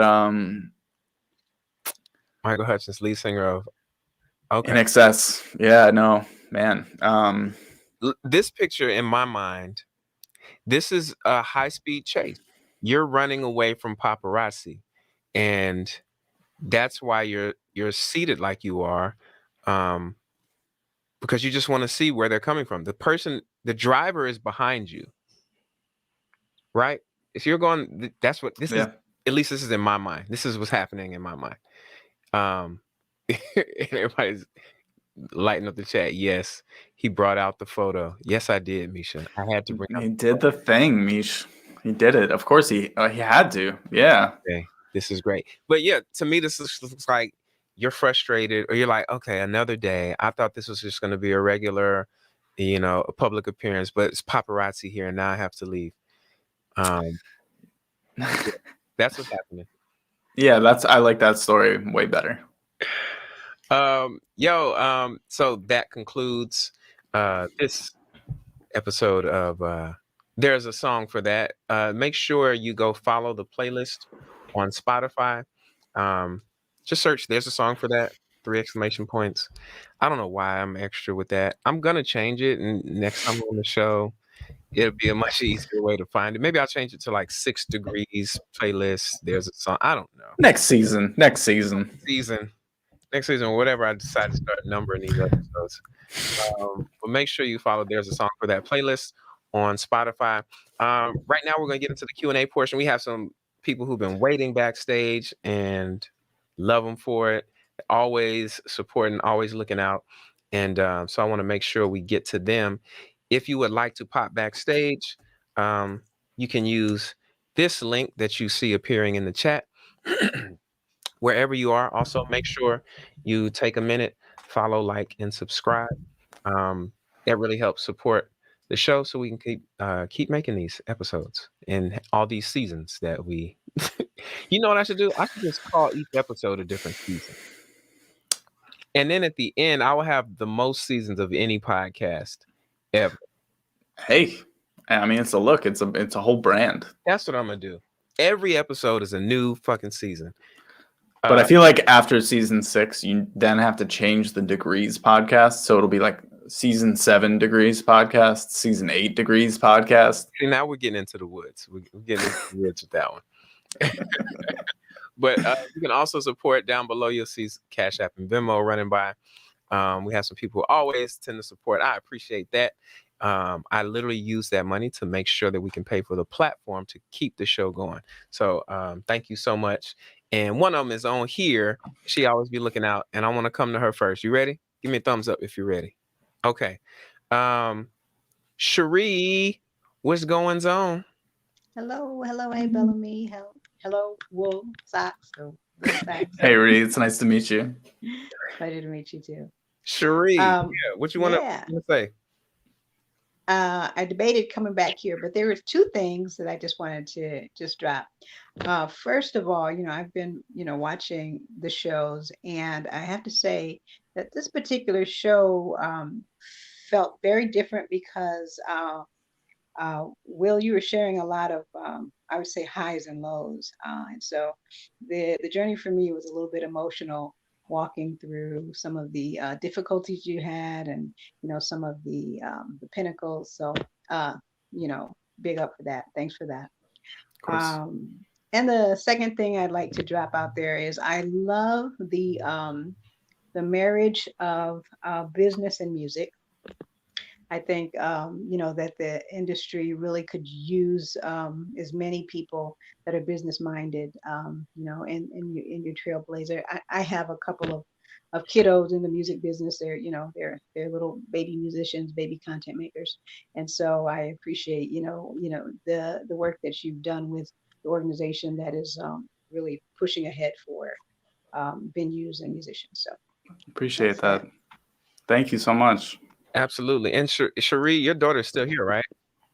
She is. Did you mention Sims? Because my daughter spends a lot of time with someone named Sims.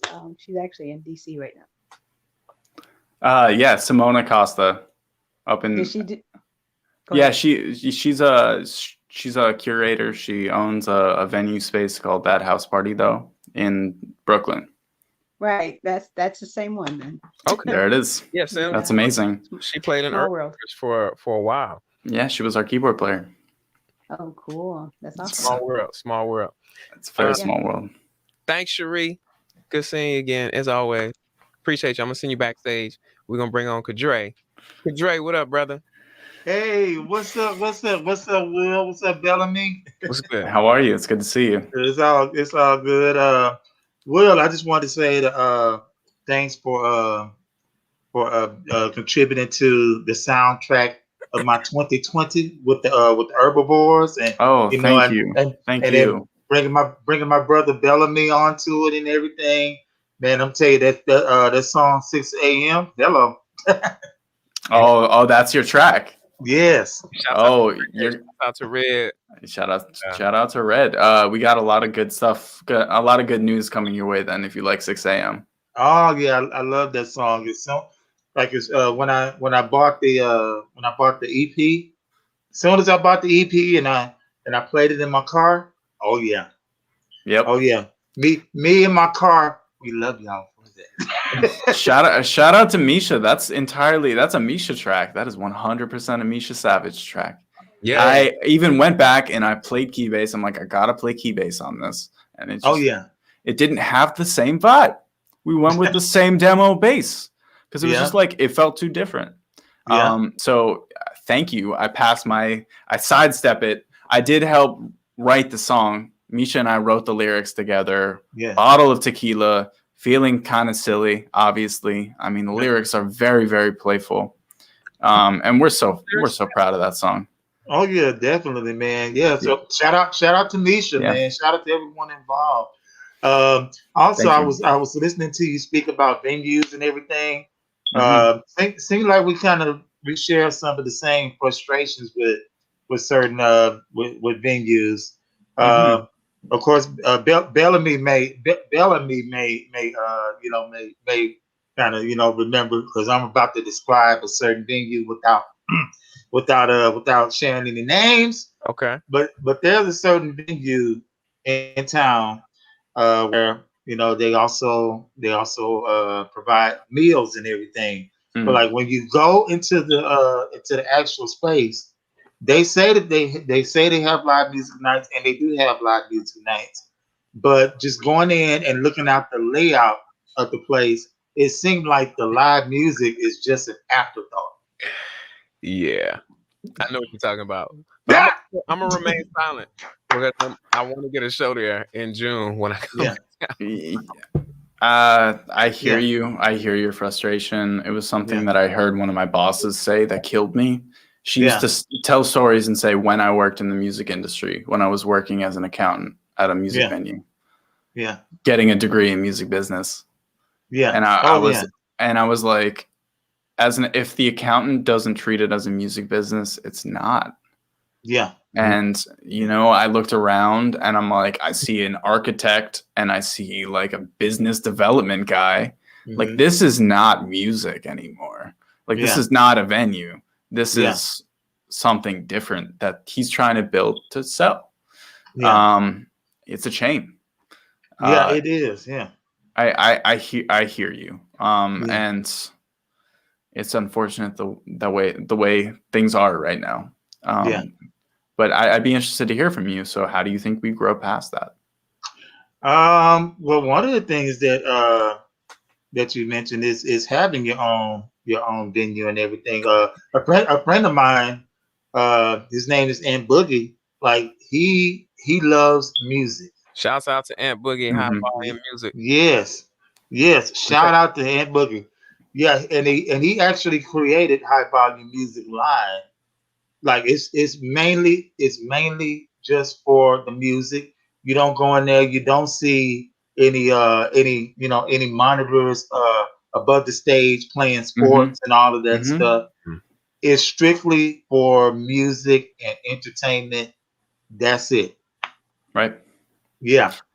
That's I mean, it's a huge thing. We got a huge piece of legislation passed, and $15 billion is enough to put out the fire that's happening at independent venues around the country. So I think it does open up this conversation for us as artists, us as taxpayers too, to be like, so what's up?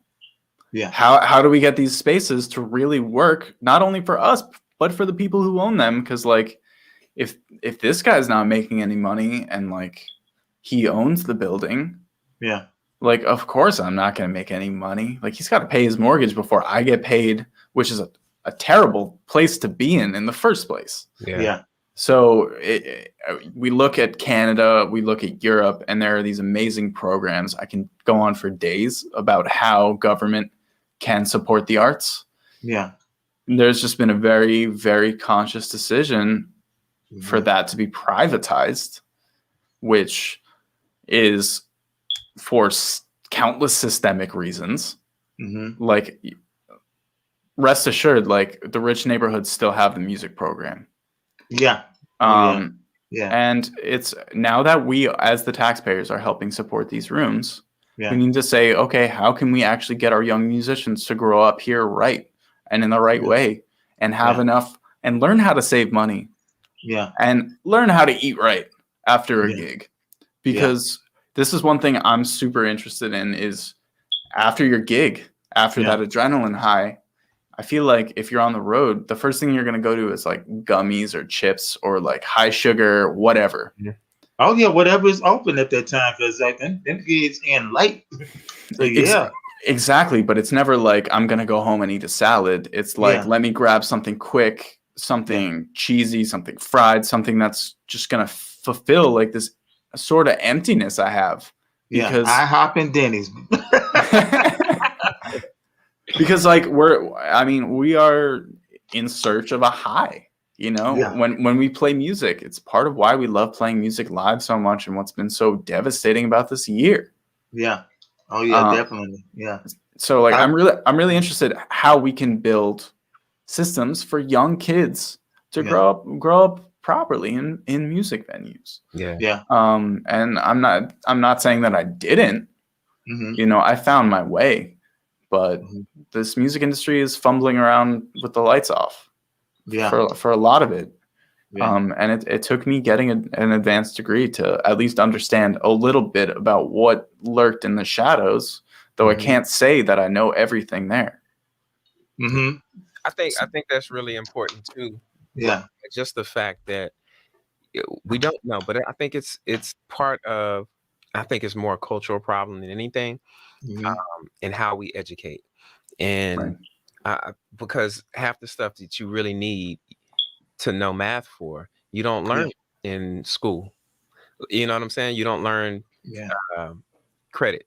You don't Right. learn, a mortgage. You don't learn the difference between a mortgage and a rent. yeah, yeah, Things like that. That I think the real world provides Hmm. a very harsh education. Very maybe that's not the harsh is not the word, but it's not as the real world isn't as nurturing with how you learn these things. And I yeah, think a lot of it, like you said, you went to music school, you yeah, did all this shedding, you get out to Smalls, and you realize they don't give a yeah, fuck about your electric bass, yeah, and they're not gonna Yeah. sugarcoat it. Matter of fact, they're gonna be rude to you about it. You mhm, know what I'm saying? That's not a lesson that you get. You hear yeah, about stories, symbols being thrown at people's heads, right? yeah. Right. I've heard about that. It happened. It fucking happened to me. Yeah, And it's a piece of jazz culture that I hope will die in a fire. I yeah, think the new generation of kids are doing a good job at combating it. yeah. But Because there's a lot of extra sensitive people out there on the internet, a whole lot, and like yeah, like just that one action, like you say, like taking the symbols off and having it thrown at you. I don't see a lot of people nowadays being able to deal with that. Nah, Lord have mercy. but that's a whole other combo for another day. But Kadrella, Hmm, hmm, hmm. and we're gonna send you backstage, and Yes. pull up my other brother, who I see popped in, the one and only Eric Lewis. What up, bro? Yo, it's what's got good? the bass in frame. I love it. Yeah, always. That thing that's my life, bro. I do know. How are you? I'm good, man. We got a link, bro. It's good to see you. Yeah, we do. There's so many levels of things that you talked about in this podcast that I'm on the same page with you. But I really hopped in the chat because I'm just like, man, can I get in the band, bro? Can I play something? Man? Can I, like, you know what I'm saying? We'll get you in on something. I Wanna still wanna play bass do from time to something. time. I want to play bass from I'll time to play the time. whistle. I don't care. Like, give me a kazoo or something. What's up? Kazoo bass kazoo. For real, bro. No, I love the Herbivores. I've been to a few of y'all shows and stuff, and Yeah, the vibe is good. And I've been hearing so much about you and Mish, and I've seen Mish around a lot more than I've seen you. But bro, I definitely like what y'all doing. I want to be involved in Thank some you. kind of way if I can. I think Yeah, man. you literally have relationship with all the herbivores. Because you Fact. see Red all the time too. Yeah, exactly. So it's just like, I feel like I just need to just go ahead and just make it known. Yeah, go ahead and make it official. Let's just do it. Yeah. Exactly. Well, I mean, it's something that I've been wanting to do. It's something I've talked with the guys, is that we have an incredible network. Yeah. If we do want to organize this under some form of label structure, I have less time these days than I did. But I think that we are stronger together. I agree. That we all write things that perhaps one thing doesn't need as killing a bass as you can play, and I will suffice. But like really to play to each other's strengths, because Herbivores, we were just like, let's get the fucking all-star team. Right. Like whoever we can get. Obviously, me and Misha were like the fucking producers from the Muppets, just like, yes, let's play the music. Right. But I'm sorry if that was too loud. But that was different. But it's my bad. You know the producers from the Muppets. You know who I was talking. Yeah. But yeah, I mean, let's work. I'm very open to it. I'm very open to just hanging and chilling. I can't wait to get vaccinated. I'll be honest, like that. I'm just like, I'm ready to play music again. Look at Misha. Misha says, "How do I get roasted?" And I'm not even in the room. Hey, man. I mean, if you're not gonna come in and defend yourself, Misha. I mean, right, even if you're an easy target too, bro. Exactly. Even if you came in here, you probably wouldn't defend yourself. So, Cherie asked, "What's that barrel-looking thing over your shoulder?" So okay, this was my grandma, my dad's mom, Mimi. This was a washing machine, an antique washing machine that she had bought, and this is where I keep all my percussion. For now, it was something that was sitting in my dad's storage unit for a while, and my brother wanted to make it into a bar at one point. That never happened. So it just ended up being like the percussion crate. And now it's sort of like I keep pushing it around the house, like, where's this going to live? But yeah. So it's actually a washing machine, Cherie. It used to have, I guess, the top opening, like there was a crank handle. I don't know. It's amazing to think about how people used to clean themselves. Yeah. Right? Like that's crazy. Like I feel like we're not even that advanced. Like what the hell is this going to be like in 1100 years, right? Yeah. Like how have we been cleaning ourselves wrong? Like please. Yeah. Time travelers, let me know. But yeah, no. Oh, my bad. You weren't. No. I was just gonna say, Eric, let's work, man. Yeah, I'm down, man. It's done. I'm also interested in, you know, being a venue owner too, you know, in the future. So yeah, man. It's a story. We've had very similar conversations. Yeah. I've had similar conversations with the two of you separately that I'm sure y'all align on a lot of stuff. Yeah. And y'all are bass players, so that's my heart. I really wish there's a part of me who wishes I could be y'all. And that's really what the root of this is. I guess what I'm trying to say is, man, you don't want to be me, bro. I wish I could do what y'all do, man. Bass players are so cool. You'll get there, man. Just keep practicing. It's like, yeah, man. You gotta earn this kind of cool, bro. Yo, bro, I appreciate you popping in, man. I'm gonna send you backstage. We got my brother Isaiah back here. Appreciate you. Talk soon. Peace. Yo, it's cracking tonight. I love it. Yeah. This is the most people we've had actually come backstage. I like that. Isaiah. Hey, what's how good, you doing? Bro, I haven't seen you in forever. How are you? Yeah. I gained about 50 pounds since the last time you saw me. Shout out to your lights, bro. You said what? Shouts out to your lights, man. I like you got. Oh yeah. You know what I'm saying? Yeah, I just moved. I got well, I don't know how many people gonna see this, but I got engaged. We didn't announce it yet. Me and my girl got engaged. Congrats. So yes. That's amazing. Oh, thank you. This is you can come on the 6 Degrees podcast and announce your engagement. There's a moment that I was not tapped into until just now. So if anyone knows anybody who's getting engaged or who wants to propose, tell them they can come on the 6 Degrees podcast and announce it to the world. That's good. You're gonna have people coming over, proposing to people That's cool. on the podcast now. It's about connection, right? Yeah. I actually yes. Oh no, you're good. Hold up very quickly. I saw someone propose at a PJ Morton show. Wow. Oh wait, can we add First Began to Sure. There's a song for that, for the Lanty picture, because that probably would have been my pick. It didn't come to me in the moment. But I saw, so guy proposes, PJ looks over, is like, oh, and then just says in the middle of the song, did she say yes? Keep singing. Oh, sick. And then just keeps playing and singing, not skipping a beat.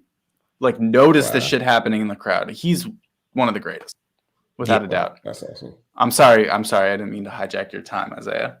No, it's fine. It's like, I'm just tearing the room. So yeah, the question I had is, I have a lot of instruments that I just have from when I used to record people and do the engineering thing, and I just wanted people to have whatever they needed.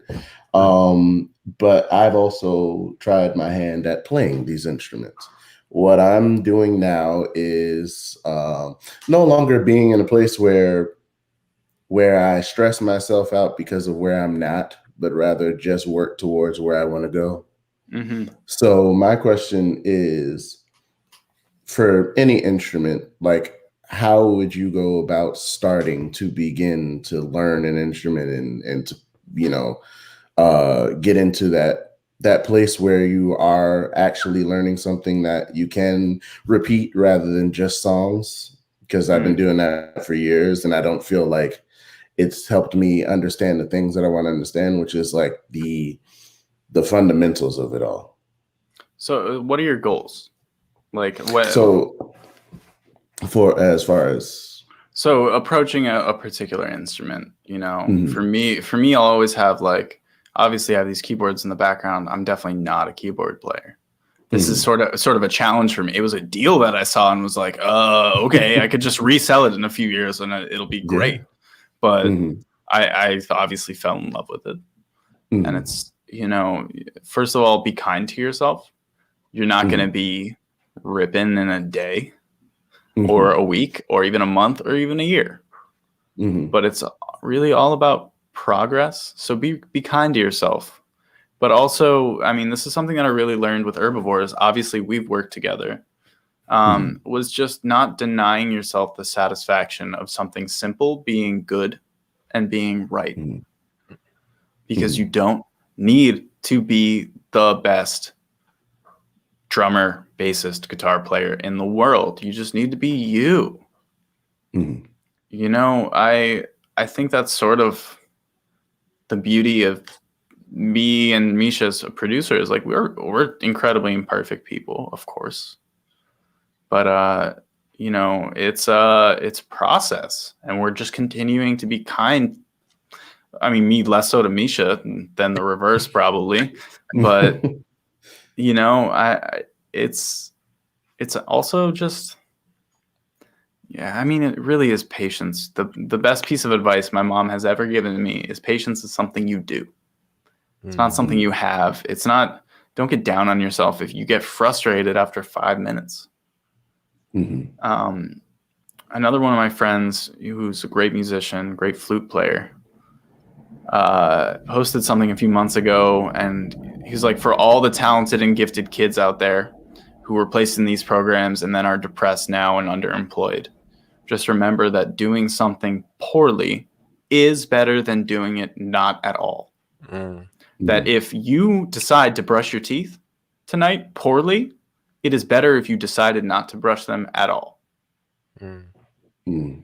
So really just be kind to yourself. Give yourself some space.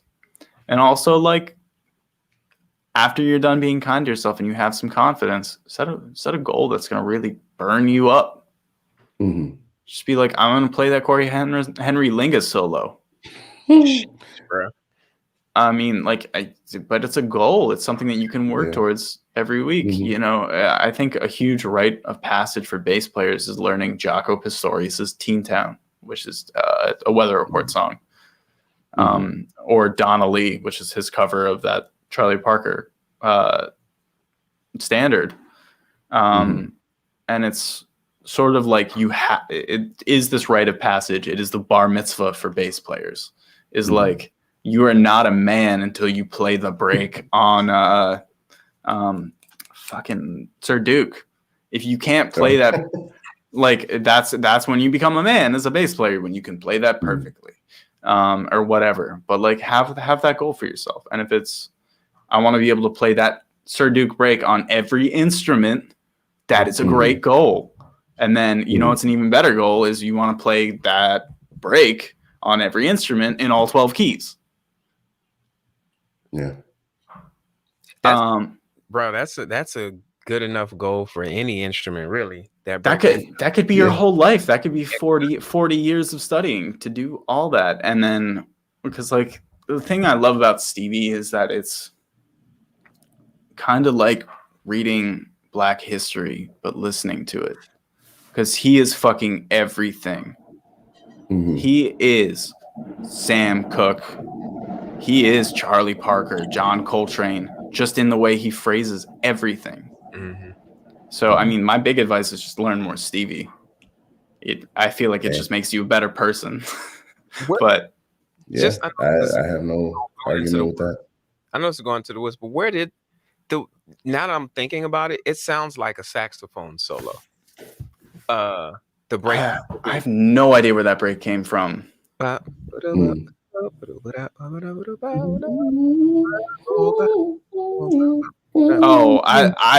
Cherie, that's actually my warm up. Whenever I am like trying to really play the bass, I will play "Do I Do."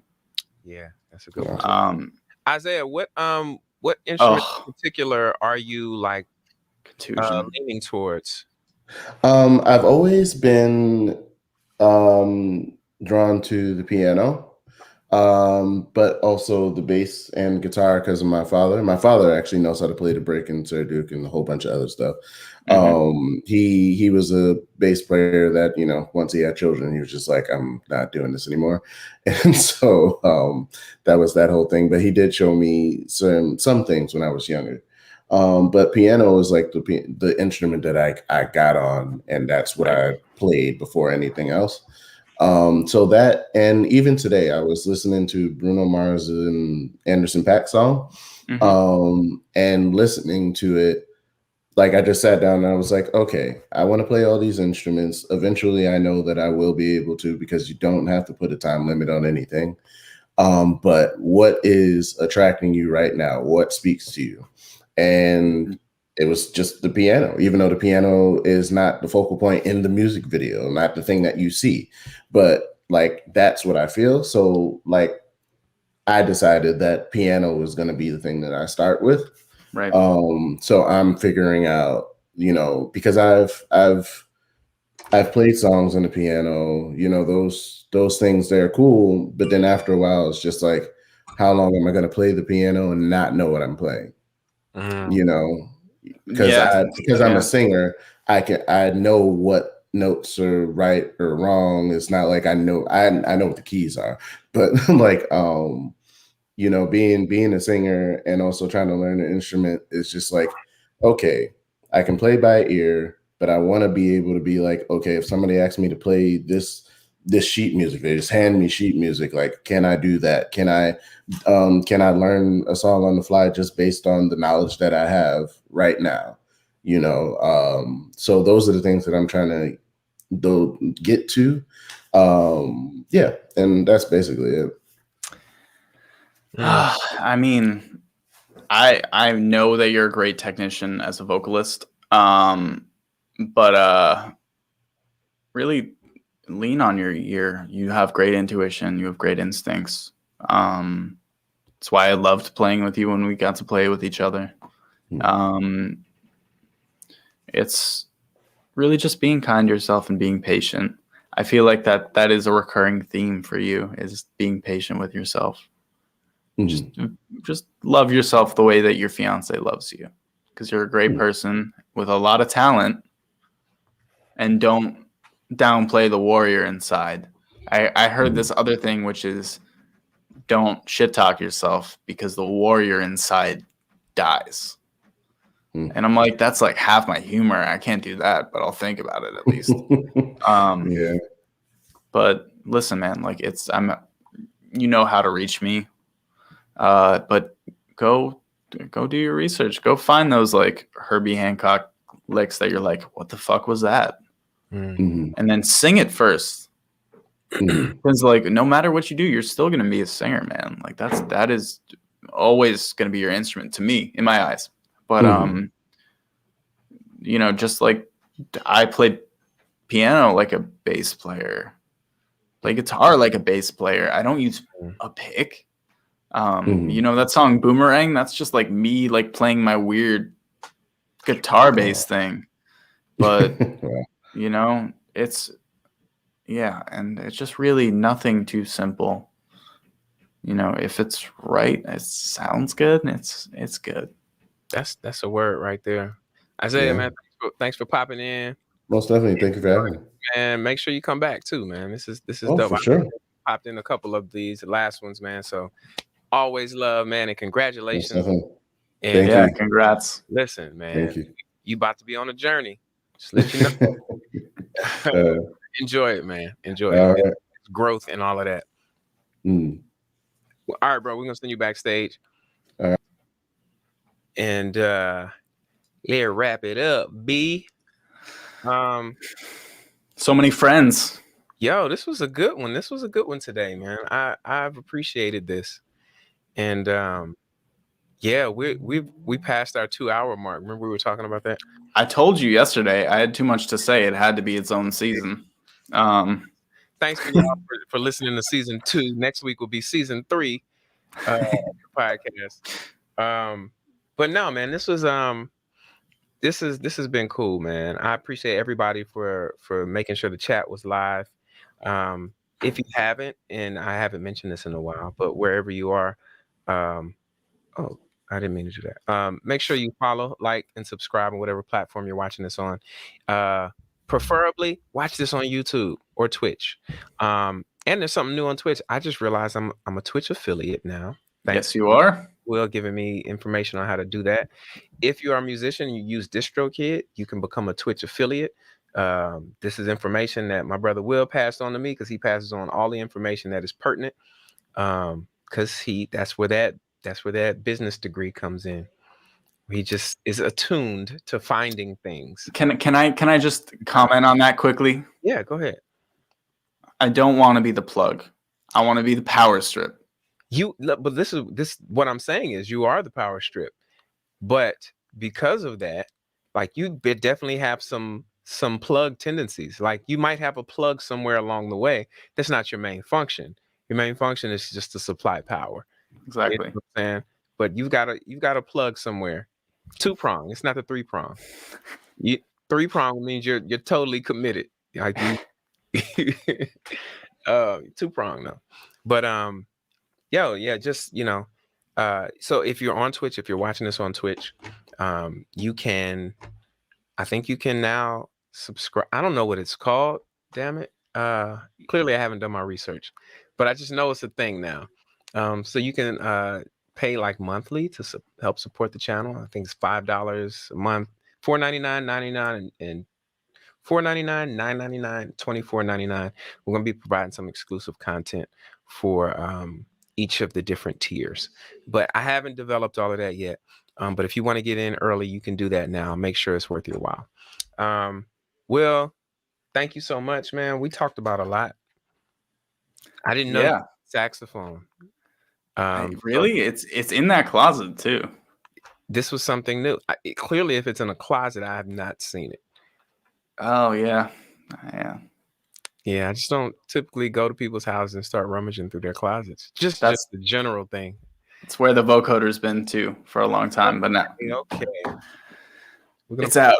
It's out right now for that song that you enjoyed so much 2 weeks ago. Cherie says maybe I can explain how Twitch works for followers once you figure it out. Listen, this has been like a thing. It's gonna take me some time to figure out Twitch. It's just a whole new language. It's like I got used to followers, subscribers, and now followers and subscribers mean 2 totally different things on Twitch platform. So we'll get to that. Will, thank you. Any parting words you want to leave the people with? Do you want to ask that question that you were gonna end every episode with? Yes. Thank you. Not to do your job for you, but right. I was about to say, like, when's he gonna ask it? Is he gonna ask it? All right. Yeah, that's what I'm. Okay, so and thank you because, and this is why I've always forgotten to ask this question because we just get into an organic conversation, and it just is like now I got to throw it anyway. So, and this is something that I've done, and if you are viewing this now, I'm gonna post. Oh, I shouldn't have posted it like that because I need to make it grabbable. Okay. So with this link that I'm posting in the chat right now, this is a link to the 6 Degrees podcast network, or this is our world. This is our universe, and it just shows the web of connection that is being created just from the guests on this show. And so I would like to say I always ask, but I haven't always. But I'm going to ask you now. If there's anyone, or is there anyone you've worked with? 2 questions. Is there anyone you've worked with that you're like, wow, I got to work with this person.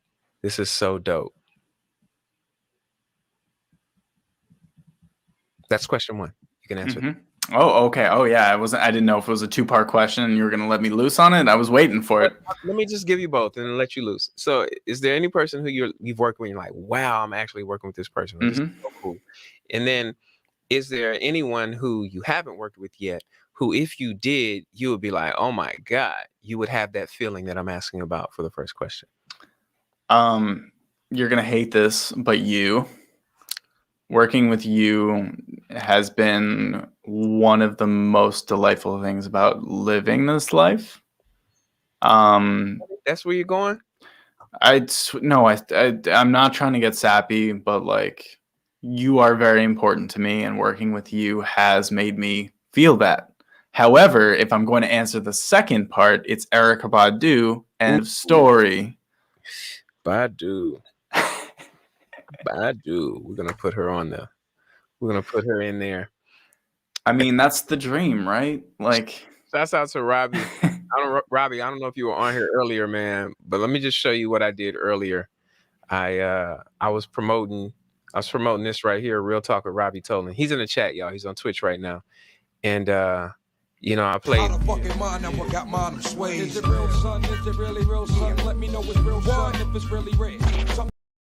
Yeah, I had to go ahead and grab a screen, did a screen grab just to let people know where they can find you.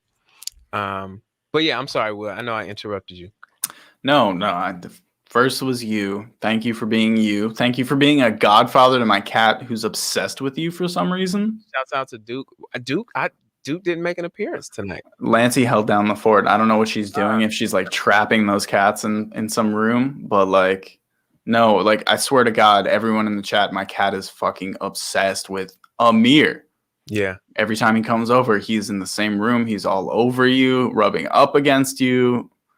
I don't know if it was just like when you came that first time and he heard you sing, he was like, what? Okay. What it was, man. I don't know what it is. Duke but is the homie. Shouts out to Duke. Yeah, and then oh yeah, okay, he's on the couch just chilling with Lancey, I guess. Just being calm. He literally has been terrorizing me the past 48 hours, so I couldn't be happier that he decided to stop now. Yeah, when we were doing like the pre-show stuff, he was just up on the roads, walking all over the keys, and just doing his vocalizations. He was practicing. That's what it was. He was practicing. Nancy says, Duke is madly in love. He's madly in love with me. Hey, look. No, Robbie, it's all good. Don't worry. No interruption. Oh, social media links. I don't know why you can't. You should be able to see it in their screen right there at the Wool Socks. And of course, mine is at BelAmiMusic. Again, you can follow this podcast at 6D Podcast. And also, really quickly, I forgot to tell you guys this. There's another link I'm posting right here where you can use this link, and for a limited time only, you can copy some Herbivores gear. Some Herbivores. This is so limited. Other than the tote bags or the papers, we have not opened this up to the public. So if you are interested at all, order. We will get it to you. Amen. Amen. Yeah, and that's super select. That site isn't even open to the public. So there you go. Dope. Will, thank you, my brother. Thank you. Been amazing. And yeah, man, make sure you follow Will at the Will Sox on all your social media. He is the push behind the herbivores. He makes sure that we actually get shit done. Otherwise, we just be sitting here with a bunch of ideas. Love you, man. And shouts out to Lanty and Duke. Love y'all as well. Thanks for joining me on 6 Degrees Podcast. We're going to send you backstage, man. Thank you. Stick around though. Yo, thank y'all for joining me on the 6 Degrees Podcast, where instead of separation, we explore the ties that bind and focus on those things that keep us all connected. I did that really well that time. Just like we started, you know, we're going to end this with some music. And if you don't know, the music that brings this show in, this is actually Will's creation as well. It's a song called Pomegranate. And when it will be released, who knows? But you've heard this multiple times already. You know this. This is my intro music. And this is how we're going to take the show out tonight. Once again, thank y'all for joining the 6 Degrees Podcast. I'm your host, Bel-Ami, here each and every Wednesday night, 9 p.m. Tune in next week where my guest is the one and only Mr. Bobby Wesley, guitar player extraordinaire, my brother from another mother. Thank y'all. Look, I see y'all all in the chats. Oh, Robbie, look at that. Look at this love. I don't care what they say about you. You're my brother. Thank you forever, bro. What do they say about me? What do they say? What do they say about me? That's the question. What do they say? That's a story for another day, I guess. Make sure you follow at 6D Podcast on all your social media. Make sure you follow me at BelAmi_music on all your social media. And tune in this Saturday for, as soon as I can find it, I'm going to tell you, the Free Agents Podcast this Saturday, 9 p.m. Tomorrow, make sure you tune in. I'm trying to get everybody in here, y'all. Tomorrow, make sure you tune in. Real Talk with Robbie Tolan. His newest episode comes out tomorrow. Premiered last week on the 11th. But make sure you catch us tomorrow on all your platforms. Make sure you catch the Quarantine Kickback coming on Friday. What else am I missing? Nothing. Music. What up, B-Winnie? See, it's fam all in the building. It's love. I just love it. We had announcements. We had engagement announcements. You know, Robbie, we're not pressuring you, you know, since we see somebody else in here. But we had engagement announcements on the show tonight. Who does that? You don't get that on your other.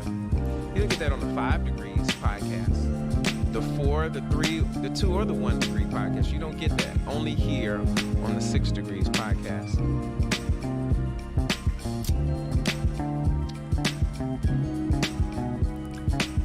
Goodbye. That wasn't as smooth. I was supposed to say goodbye and then a screen was supposed to pop up. But the screen didn't pop up because I was clicked into another tab. Wherever you are, make sure you follow, like, subscribe, share with a friend. 6 Degrees Podcast. Thank you. Peace. In the Middle East. Stay up. Goodbye. All right, I'm out now for real.